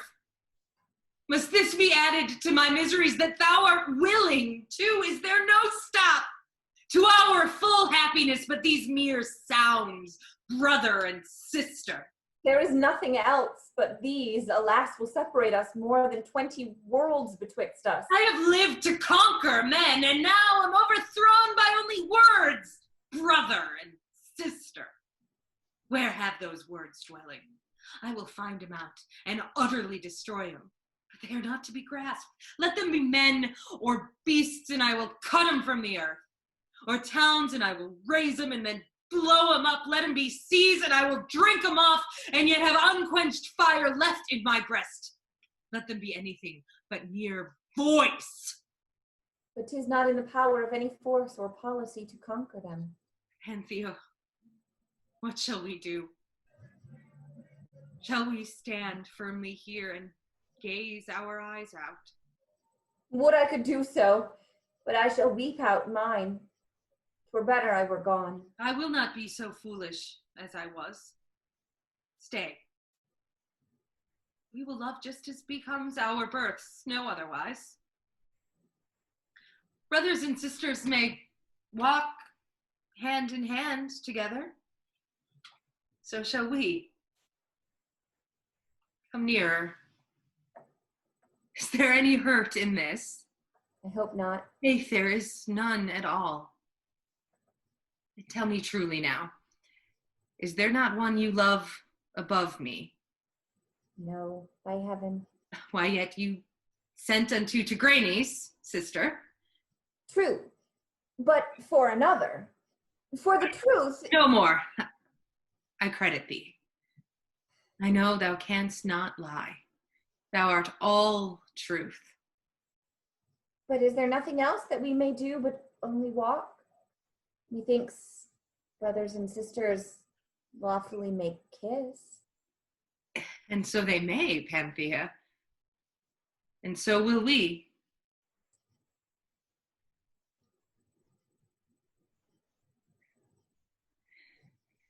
And kiss again, too. But we were too scrupulous and foolish, but we will be so no more. If you have any mercy, let me go to prison, to my death, to anything. I feel a sin growing upon my blood worse than all these, hotter, I fear, than yours. That is impossible. What shall we do? Fly, sir, for heaven's sake. Tell me last. Away. Sin grows upon us more by this delay.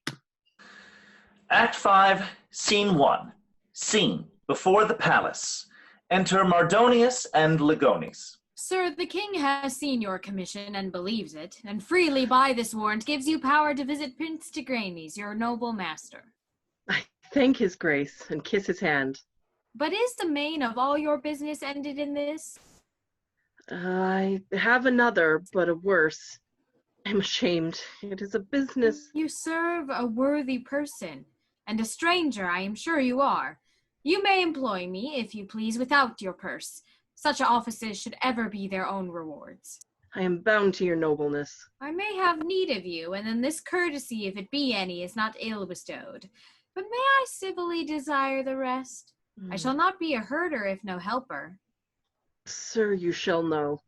I have lost a foolish daughter, and with her all my patience, pilfered away by a mean captain of your kings. Stay there, sir. If he have reached the noble worth of captain, he may well claim a worthy gentlewoman, though she were yours and noble. I grant all that too, but this wretched fellow reaches no further than the empty name that serves to feed him.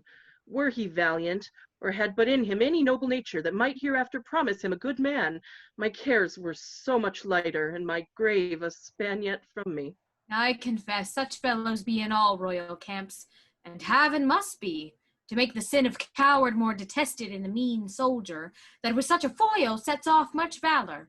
By description, I should now guess him to you. It was Bessus, I dare almost with confidence pronounce it. 'Tis such a scurvy name as Bessus, and now I think 'tis he. Captain, do you call him? Oh, believe me, sir, you have a misery too mighty for your age. A pox upon him, for that must be an end of all his service. Your daughter was not mad, sir? No, would she had been. The fault had had more credit. I would do something. I would fain counsel you, but to what I know not. He's so below a beating that the women find him not worthy of their distives, and to hang him were to cast away a rope. He's such an airy, thin, unbodied coward that no revenge can catch him. He is of so base a sense I cannot in a week imagine what shall be done to him. Sure, I have committed some great sin that this base fellow should be made my rod. I would see him, but I shall have no patience. 'Tis no great matter if you have not.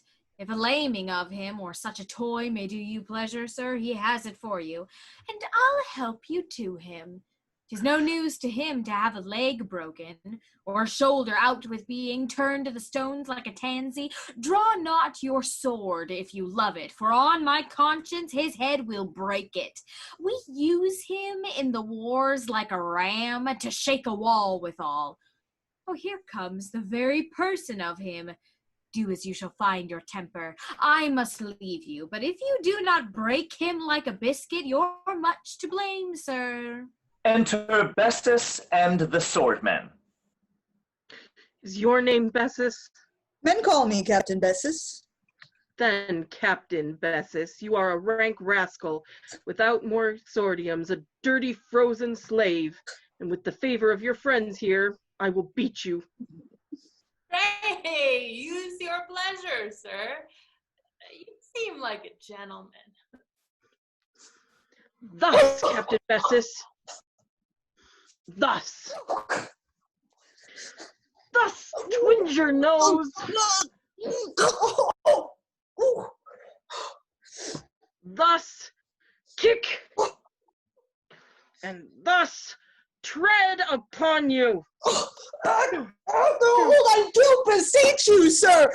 Do yield your cause, sir, quickly.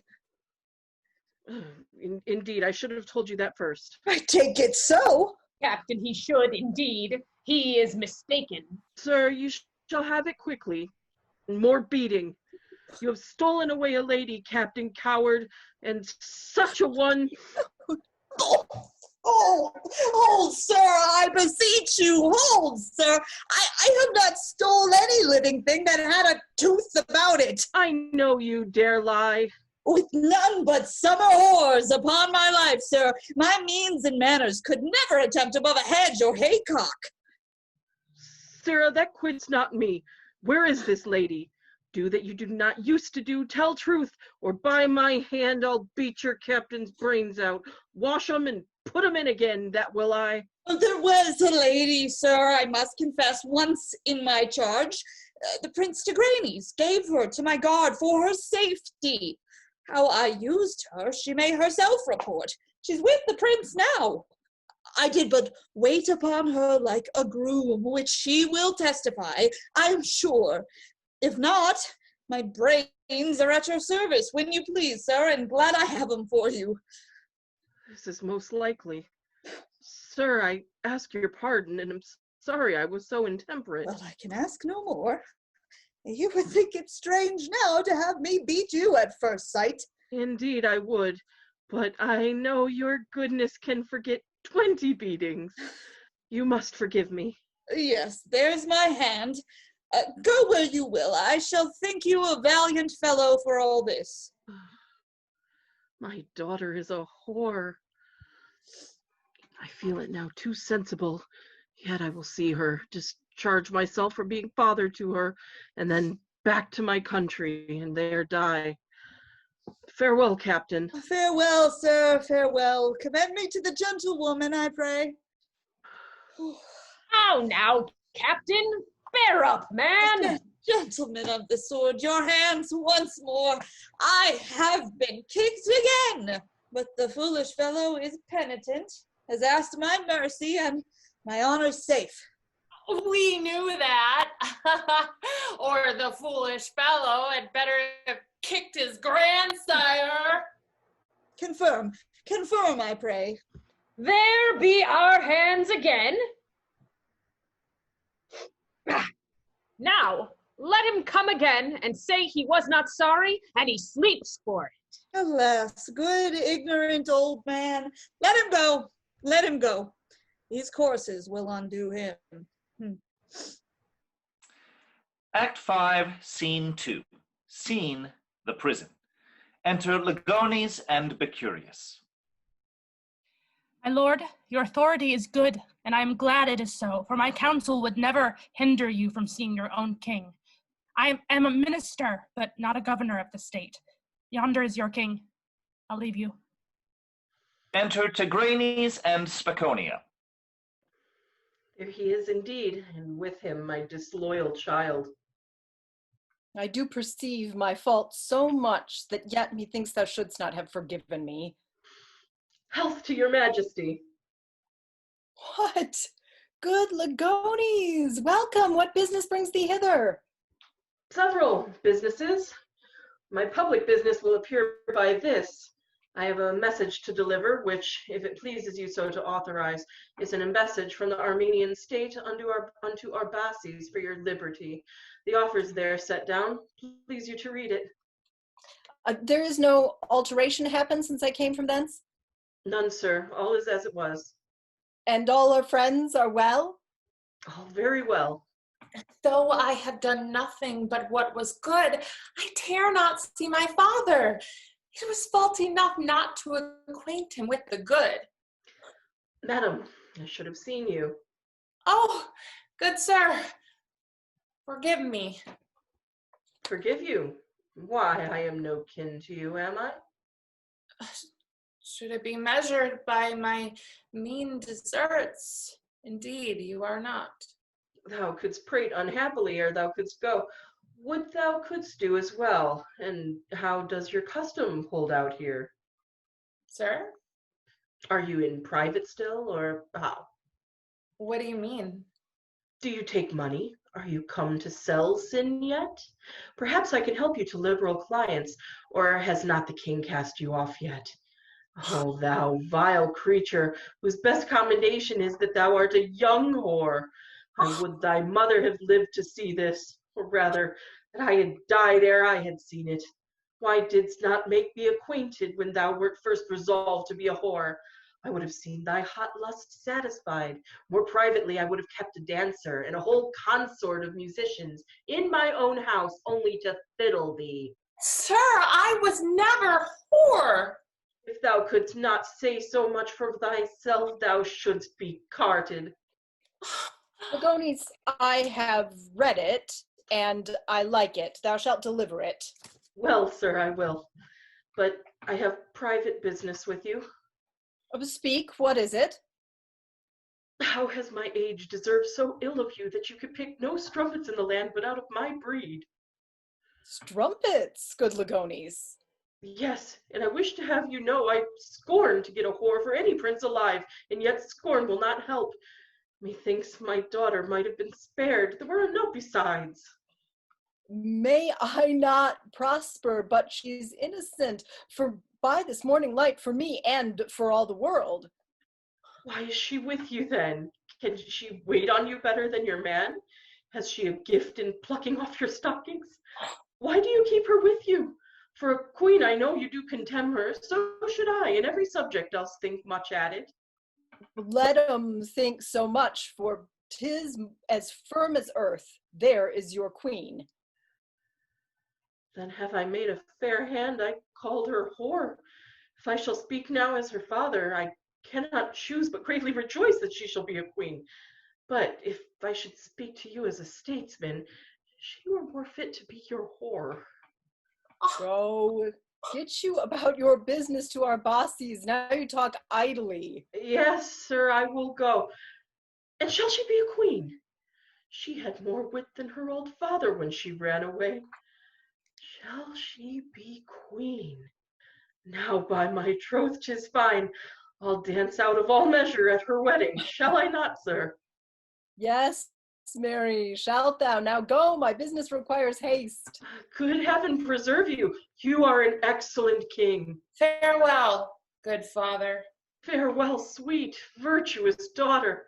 I never was so joyful in my life that I remember. Shall she be a queen? Now I perceive a man may weep for joy. I had thought they lied that said so. Come, my dear love.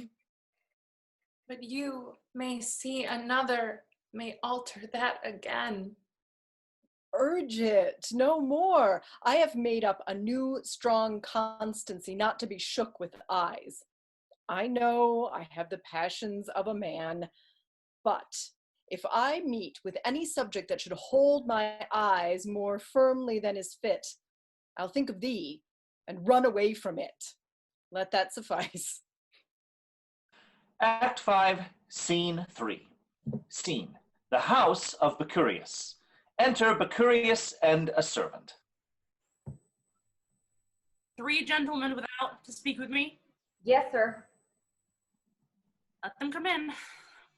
Enter Bessus and the swordman.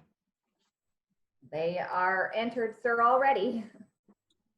Oh, now, fellows, your business?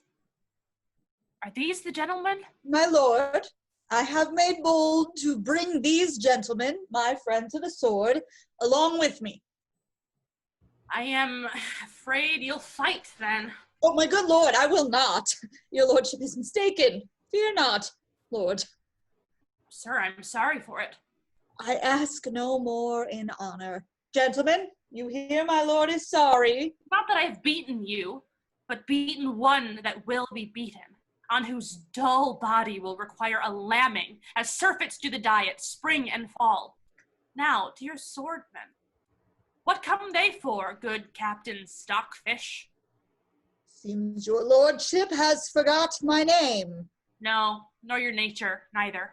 Though they are things fitter, I must confess, for anything than my remembrance, or any honest man's. What shall these billets do? Be piled up in my wood yard? Your lordship holds your mirth still, heaven continue it. But for these gentlemen, they come to... Swear you are a coward? Spare your book. I do believe it. Your lordship still draws wide. They come to vouch, under their valiant hands, I am no coward. That would be a show indeed worth seeing. Men of most valiant hands, is this true? It is so. Most renowned. 'Tis somewhat strange. Lord, it is strange, yet true. We have examined from your lordship's foot there to this man's head the nature of the beatings, and we do find his honor is come off clean and sufficient. This, as our swords shall help us. You are much bound to your bilbo men. I am glad you are straight again, Captain. 'Twere good you would think some way how to gratify them. They have undergone a labor for you, Bessus. Would have puzzled Hercules with all his valor. Your lordship must understand, we are no men of the law that take pay for our opinions. It is sufficient that we have cleared our friend. Yet there is something due, which I, as touched in conscience, will discharge. Captain, I'll pay this rent for you. Pay yourself, my good lord. My brave friends aim at nothing but the virtue. Let's put a cold discharge, sir, for the pains. Oh, Lord, my good Lord. I'm not so modest. I will give you something. They shall dine with your lordship. That's sufficient. Oh, something in hand the while. You rogues, you apple squires, come hither with your bottled valor, your windy froth, to limit out my beatings. I do beseech your lordship. Oh, my good Lord. What a bevy of beaten slaves are here. Get me a cudgel, Sirrah, and a tough one. Oh, more of your foot, I do beseech your lordship. You shall, dog, and your fellow beagle. On this side, good my lord. Off with your swords, for if you hurt my foot, I'll have you fleed, you rascals. Mine's off, my lord. I beseech your lordship, stay a little. My strap's tied to my codpiece. Wait. Oh, no! When you please. Captain, these are your valiant friends. You long for a little too? Oh, I am very well. I humbly thank your lordship. What's that in your pockets hurts my toe, you mongrel? Thy buttocks cannot be so hard. Out with it, quickly. Here it is, sir. A small piece of artillery that a gentleman, a dear friend of your lordship's, sent to me to get it mended, sir, for if you mark the nose somewhat loose. Friend of mine, you rascal. I was never wearier of doing nothing than kicking these two footballs. Here's a good cudgel, sir. It comes too late. I am weary. Prithee, do thou beat them. Oh, my lord, this is foul play! If they to put a fresh man upon us, men are but men, sir. A jest shall save your bones. Captain, rally up your rotten regiment and be gone. Farewell, as you like this. Pray visit me again. 'Twill keep me in good health. He is a devilish hard foot. I never felt the like. Nor I. And yet I am sure I have felt 100. Captain, we must request your hand now to our honors. Yes, Mary, shall ye? And then let all the world come. We are valiant to ourselves, and there's an end. Oh, nay then, we must be valiant. Oh, my ribs. Oh, my small guts. Play upon these sharp-toed shoes. They are murderers. Act 5, Scene 4. Scene: a room in the palace. Enter Arbastus, with his sword drawn. It is resolved. I bore it whilst I could, I can no more. Hell, open all thy gates, and I will through 'em. If they be shut, I'll batter 'em, but I will find the place where the most damned have dwelling. Ere I end, amongst them they shall not have a sin, but I may call it mine. I must begin with murder of my friend, and so go on to that incestuous ravishing, and end my life and sins with a forbidden blow upon myself. Enter Mardonius. What tragedy is near? The hand was never wont to draw a sword, but it cried dead to something. Mardonius, have you bid Gobrius come? How do you, sir?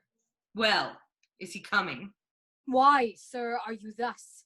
Why do your hands proclaim a lawless war against yourself? Now answerest me one question with another. Is Gobrius coming? Sir, he is. As well. I can forbear your questions then. Be gone. Sir, I have marked... Mark less! It troubles you and me. You are more variable than you were. It may be so. Today, no hermit could be humbler than you were to us all. And what of this? And now you take new rage into your eyes, as you would look us all out of the land. I do confess it. Will that satisfy? I prithee, get thee gone. Sir, I will speak. Will ye? It is my duty. I fear you'll kill yourself. I am a subject, and you shall do me wrong in it. 'Tis my cause, and I may speak. Thou art not trained in sin, it seems, Mardonius. Kill myself, why? By heaven, I will not do it yet.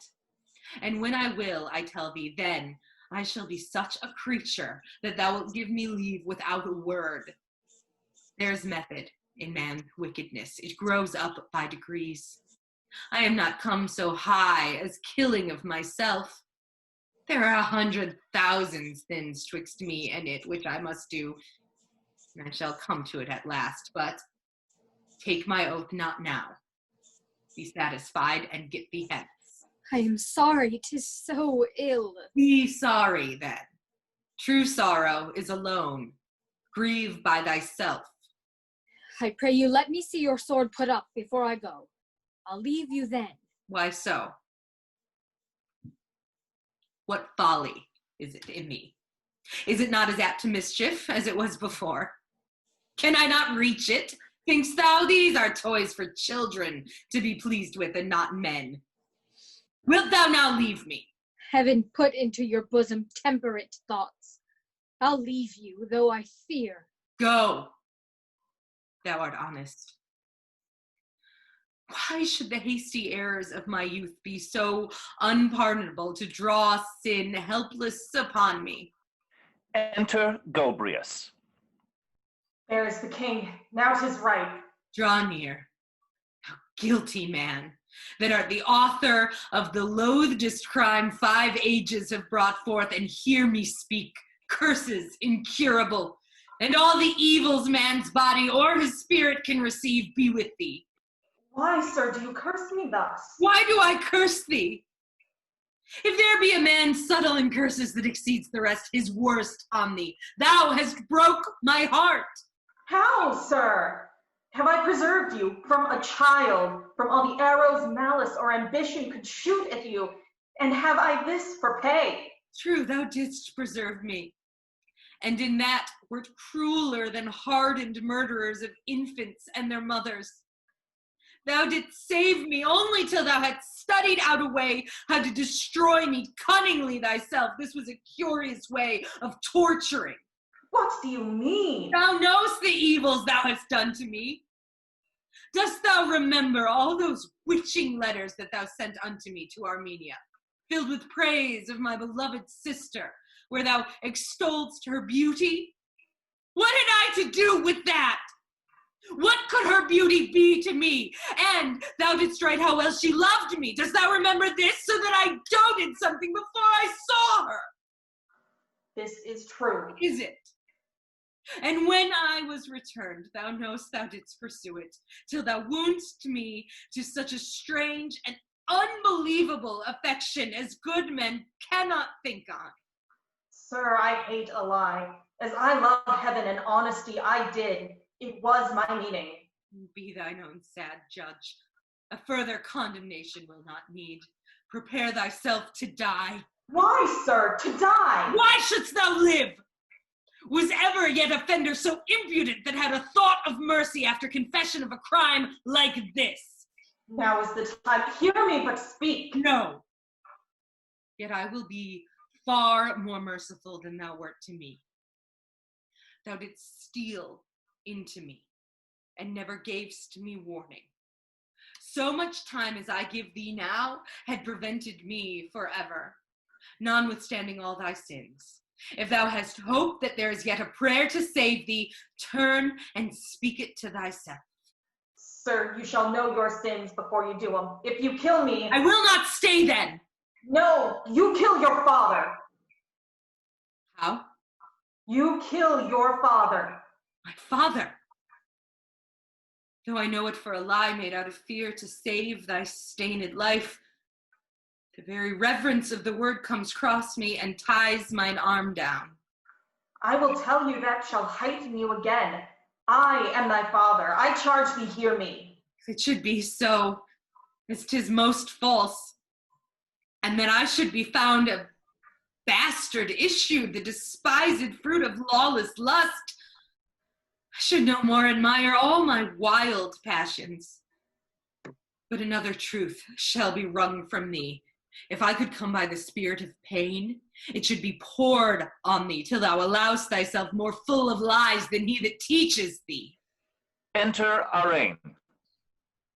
Turn thee about. I come to speak to thee, thou wicked man. Hear me, thou tyrant. I will turn to thee. Hear me, thou strumpet. I have blotted out the name of mother as thou hadst thy shame. My shame?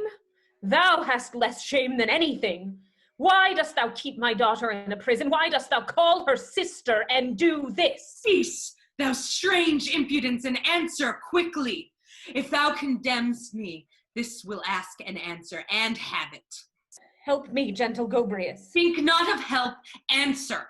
I will. To what? Tell me who I am, whose son I am, without all circumstance. Be thou as hasty as my sword will be if thou refusest. Why, you are his son. His son. Swear. Swear thou worse than woman damned. By all that's good you are. Then art thou that ever was known bad. Now is the cause of all my strange misfortunes come to light. What reverence expectst thou from a child to bring forth which thou hast offended heaven, thy husband, and the land? Adulterous witch! You do not know why you curse thus. Do well. You are a pair of vipers, and behold, the serpent you have got. You spend your rage and words in vain, and rail upon a guess. Hear us a little. No, I will never hear, but talk away my breath and die. Why, but you are no bastard. How's that? Nor child of mine. Still you go on in wonders to me. Pray you be more patient. I may bring comfort to you. I will kneel and hear with the obedience of a child. Good father, speak. I do acknowledge you, so you bring comfort.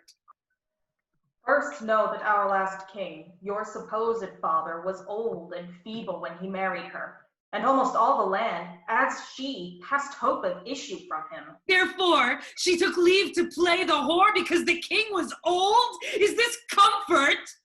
What will you find out to give me satisfaction when you find how you have injured me? Let fire consume me if ever I were whore.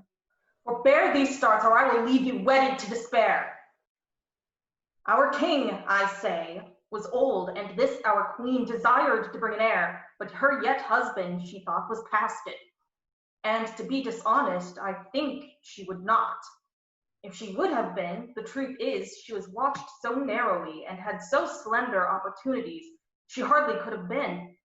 But yet her cunning found out this way. She feigned herself with child, and posts were sent in haste throughout the land, and God was humbly thanked in every church that so had blessed the queen, and prayers were made for her safe going and delivery. She feigned now to grow bigger, and perceived this hope of issue made her feared, and brought a far more large respect from every man, and saw her power increase, and was resolved, since she believed she could not have indeed, at least she would be thought to have a child. Do I not hear it well? Nay, I will make no noise at all, but pray you to the point, quick as you can. Now, when the time was full, she should be brought to bed. I had a son born, which was you. This, the queen hearing of, moved me to let her have you, and such reasons she showed me, as she knew well would time I secrecy. She swore you should be king, and, to be short, I did deliver you unto her, and pretended you were dead, and in mine own house kept a funeral, and had an empty coffin put in earth. That night, this queen feigned hastily to labor, and by a pair of women of her own, which she had charmed, she made the world believe she was delivered of you. You grew up as the king's son till you were 6 years old. Then did the king die, and did leave to me protection of the realm, and, contrary to his own expectation, left this queen truly with child, indeed, of the fair princess Panthea.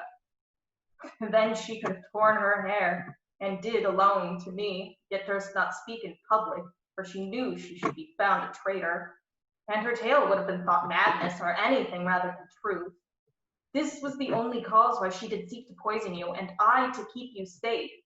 And this the reason why I sought to kindle some sparks of love in you to fair Panthea, that she might get part of her right again. And have you made an end now? Is this all? If not, I will be still till I have aged, till all my hairs be silver.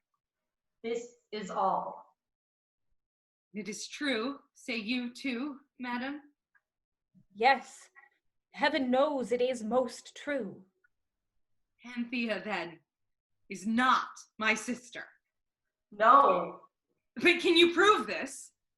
If you will give consent, else who dares go about it? Give consent? Why, I will have them all that know it racked to get this from them.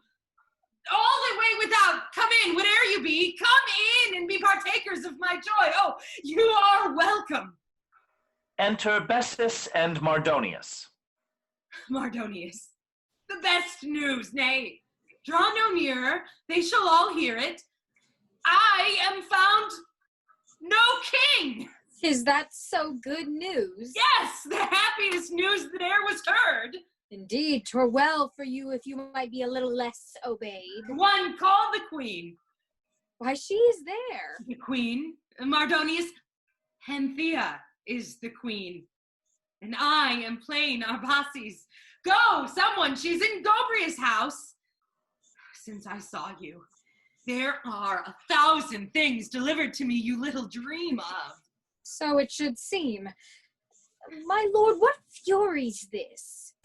Believe me, 'tis no fury. All that he says is truth. It is very strange. Why do you keep your hats off, gentlemen? Is it to me? I swear, you must not. Nay, trust me, in good faith, it must not be. I am Arbaces. We are fellow subjects. Nor is the Queen Panthea my sister. Why, if you remember, fellow subject Arbaces, I told you once that she was not your sister. That she looked nothing like you. I think you did, good Captain Bessus. Here will arise another question amongst the swordmen, whether I be to call him to account for beating me now he has proved no king. Enter Ligones. Sir, here's Ligones, the agent for the Armenian state. Where is he? I know your business, good Ligones.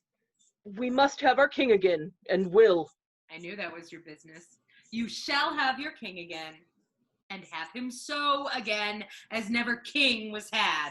Go, one of you, bid Bacurius bring Tigranes hither, and bring the lady with him, that Panthea, the queen Panthea, sent me word this morning was brave Tigranes' mistress. 'Tis Spaconia. Aye, Spaconia. She is my daughter. She is so. I could now tell anything I never heard. Your king shall go so home as never man went. Shall he go on his head? He shall have chariots easier than air that I will have invented. I ne'er think he shall pay any ransom. And thyself, that art the messenger, shalt ride before him on a horse cut out of an entire diamond that shall be made to go with golden wheels, I know not how yet. I shall be made forever. They belied this king with us and said he was unkind. See, the virtuous queen. Enter Panthea and Bacurius. Behold, the humblest subject that you have kneel here before you. Why kneel you to me that am your vassal? Grant me one request. Alas, what can I grant you? What I can, I will. That you will please to marry me, if I can prove it lawful. Is that all? More willingly than I would draw this air. Kiss this hand in earnest. Sir, Tigranes is coming, though he made it strange at first to see the princess anymore. The queen, thou meanst? Enter Tigranes and Spaconia. My Tigranes, pardon me. Tread on my neck, I freely offer it. And if thou beest so given, take revenge, for I have injured thee. No, I forgive, and rejoice more that you least found repentance than I my liberty. Mayst thou be happy in thy fair choice, for thou art temperate. You owe no ransom to the state. Know that I have 1,000 joys to tell you of, which yet I dare not utter till I pay thanks to heaven for 'em. Will you go with me and help me? Pray you do. I will. Then take your fair one with you. And you, queen of goodness and of us, oh, give me leave to take your arm in mine. Come, everyone that takes delight in goodness, help to sing loud thanks for me that improve no king.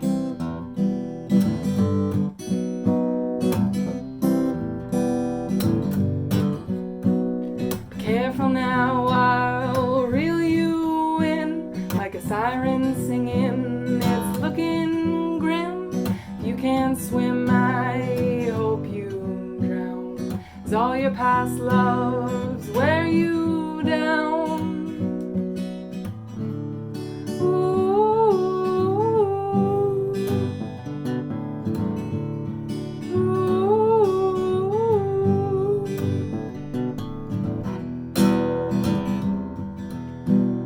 My dear, you say you care about me. You tell me so, though it's hard to see. I know what has you so concerned. Jump in the water so you won't get burned.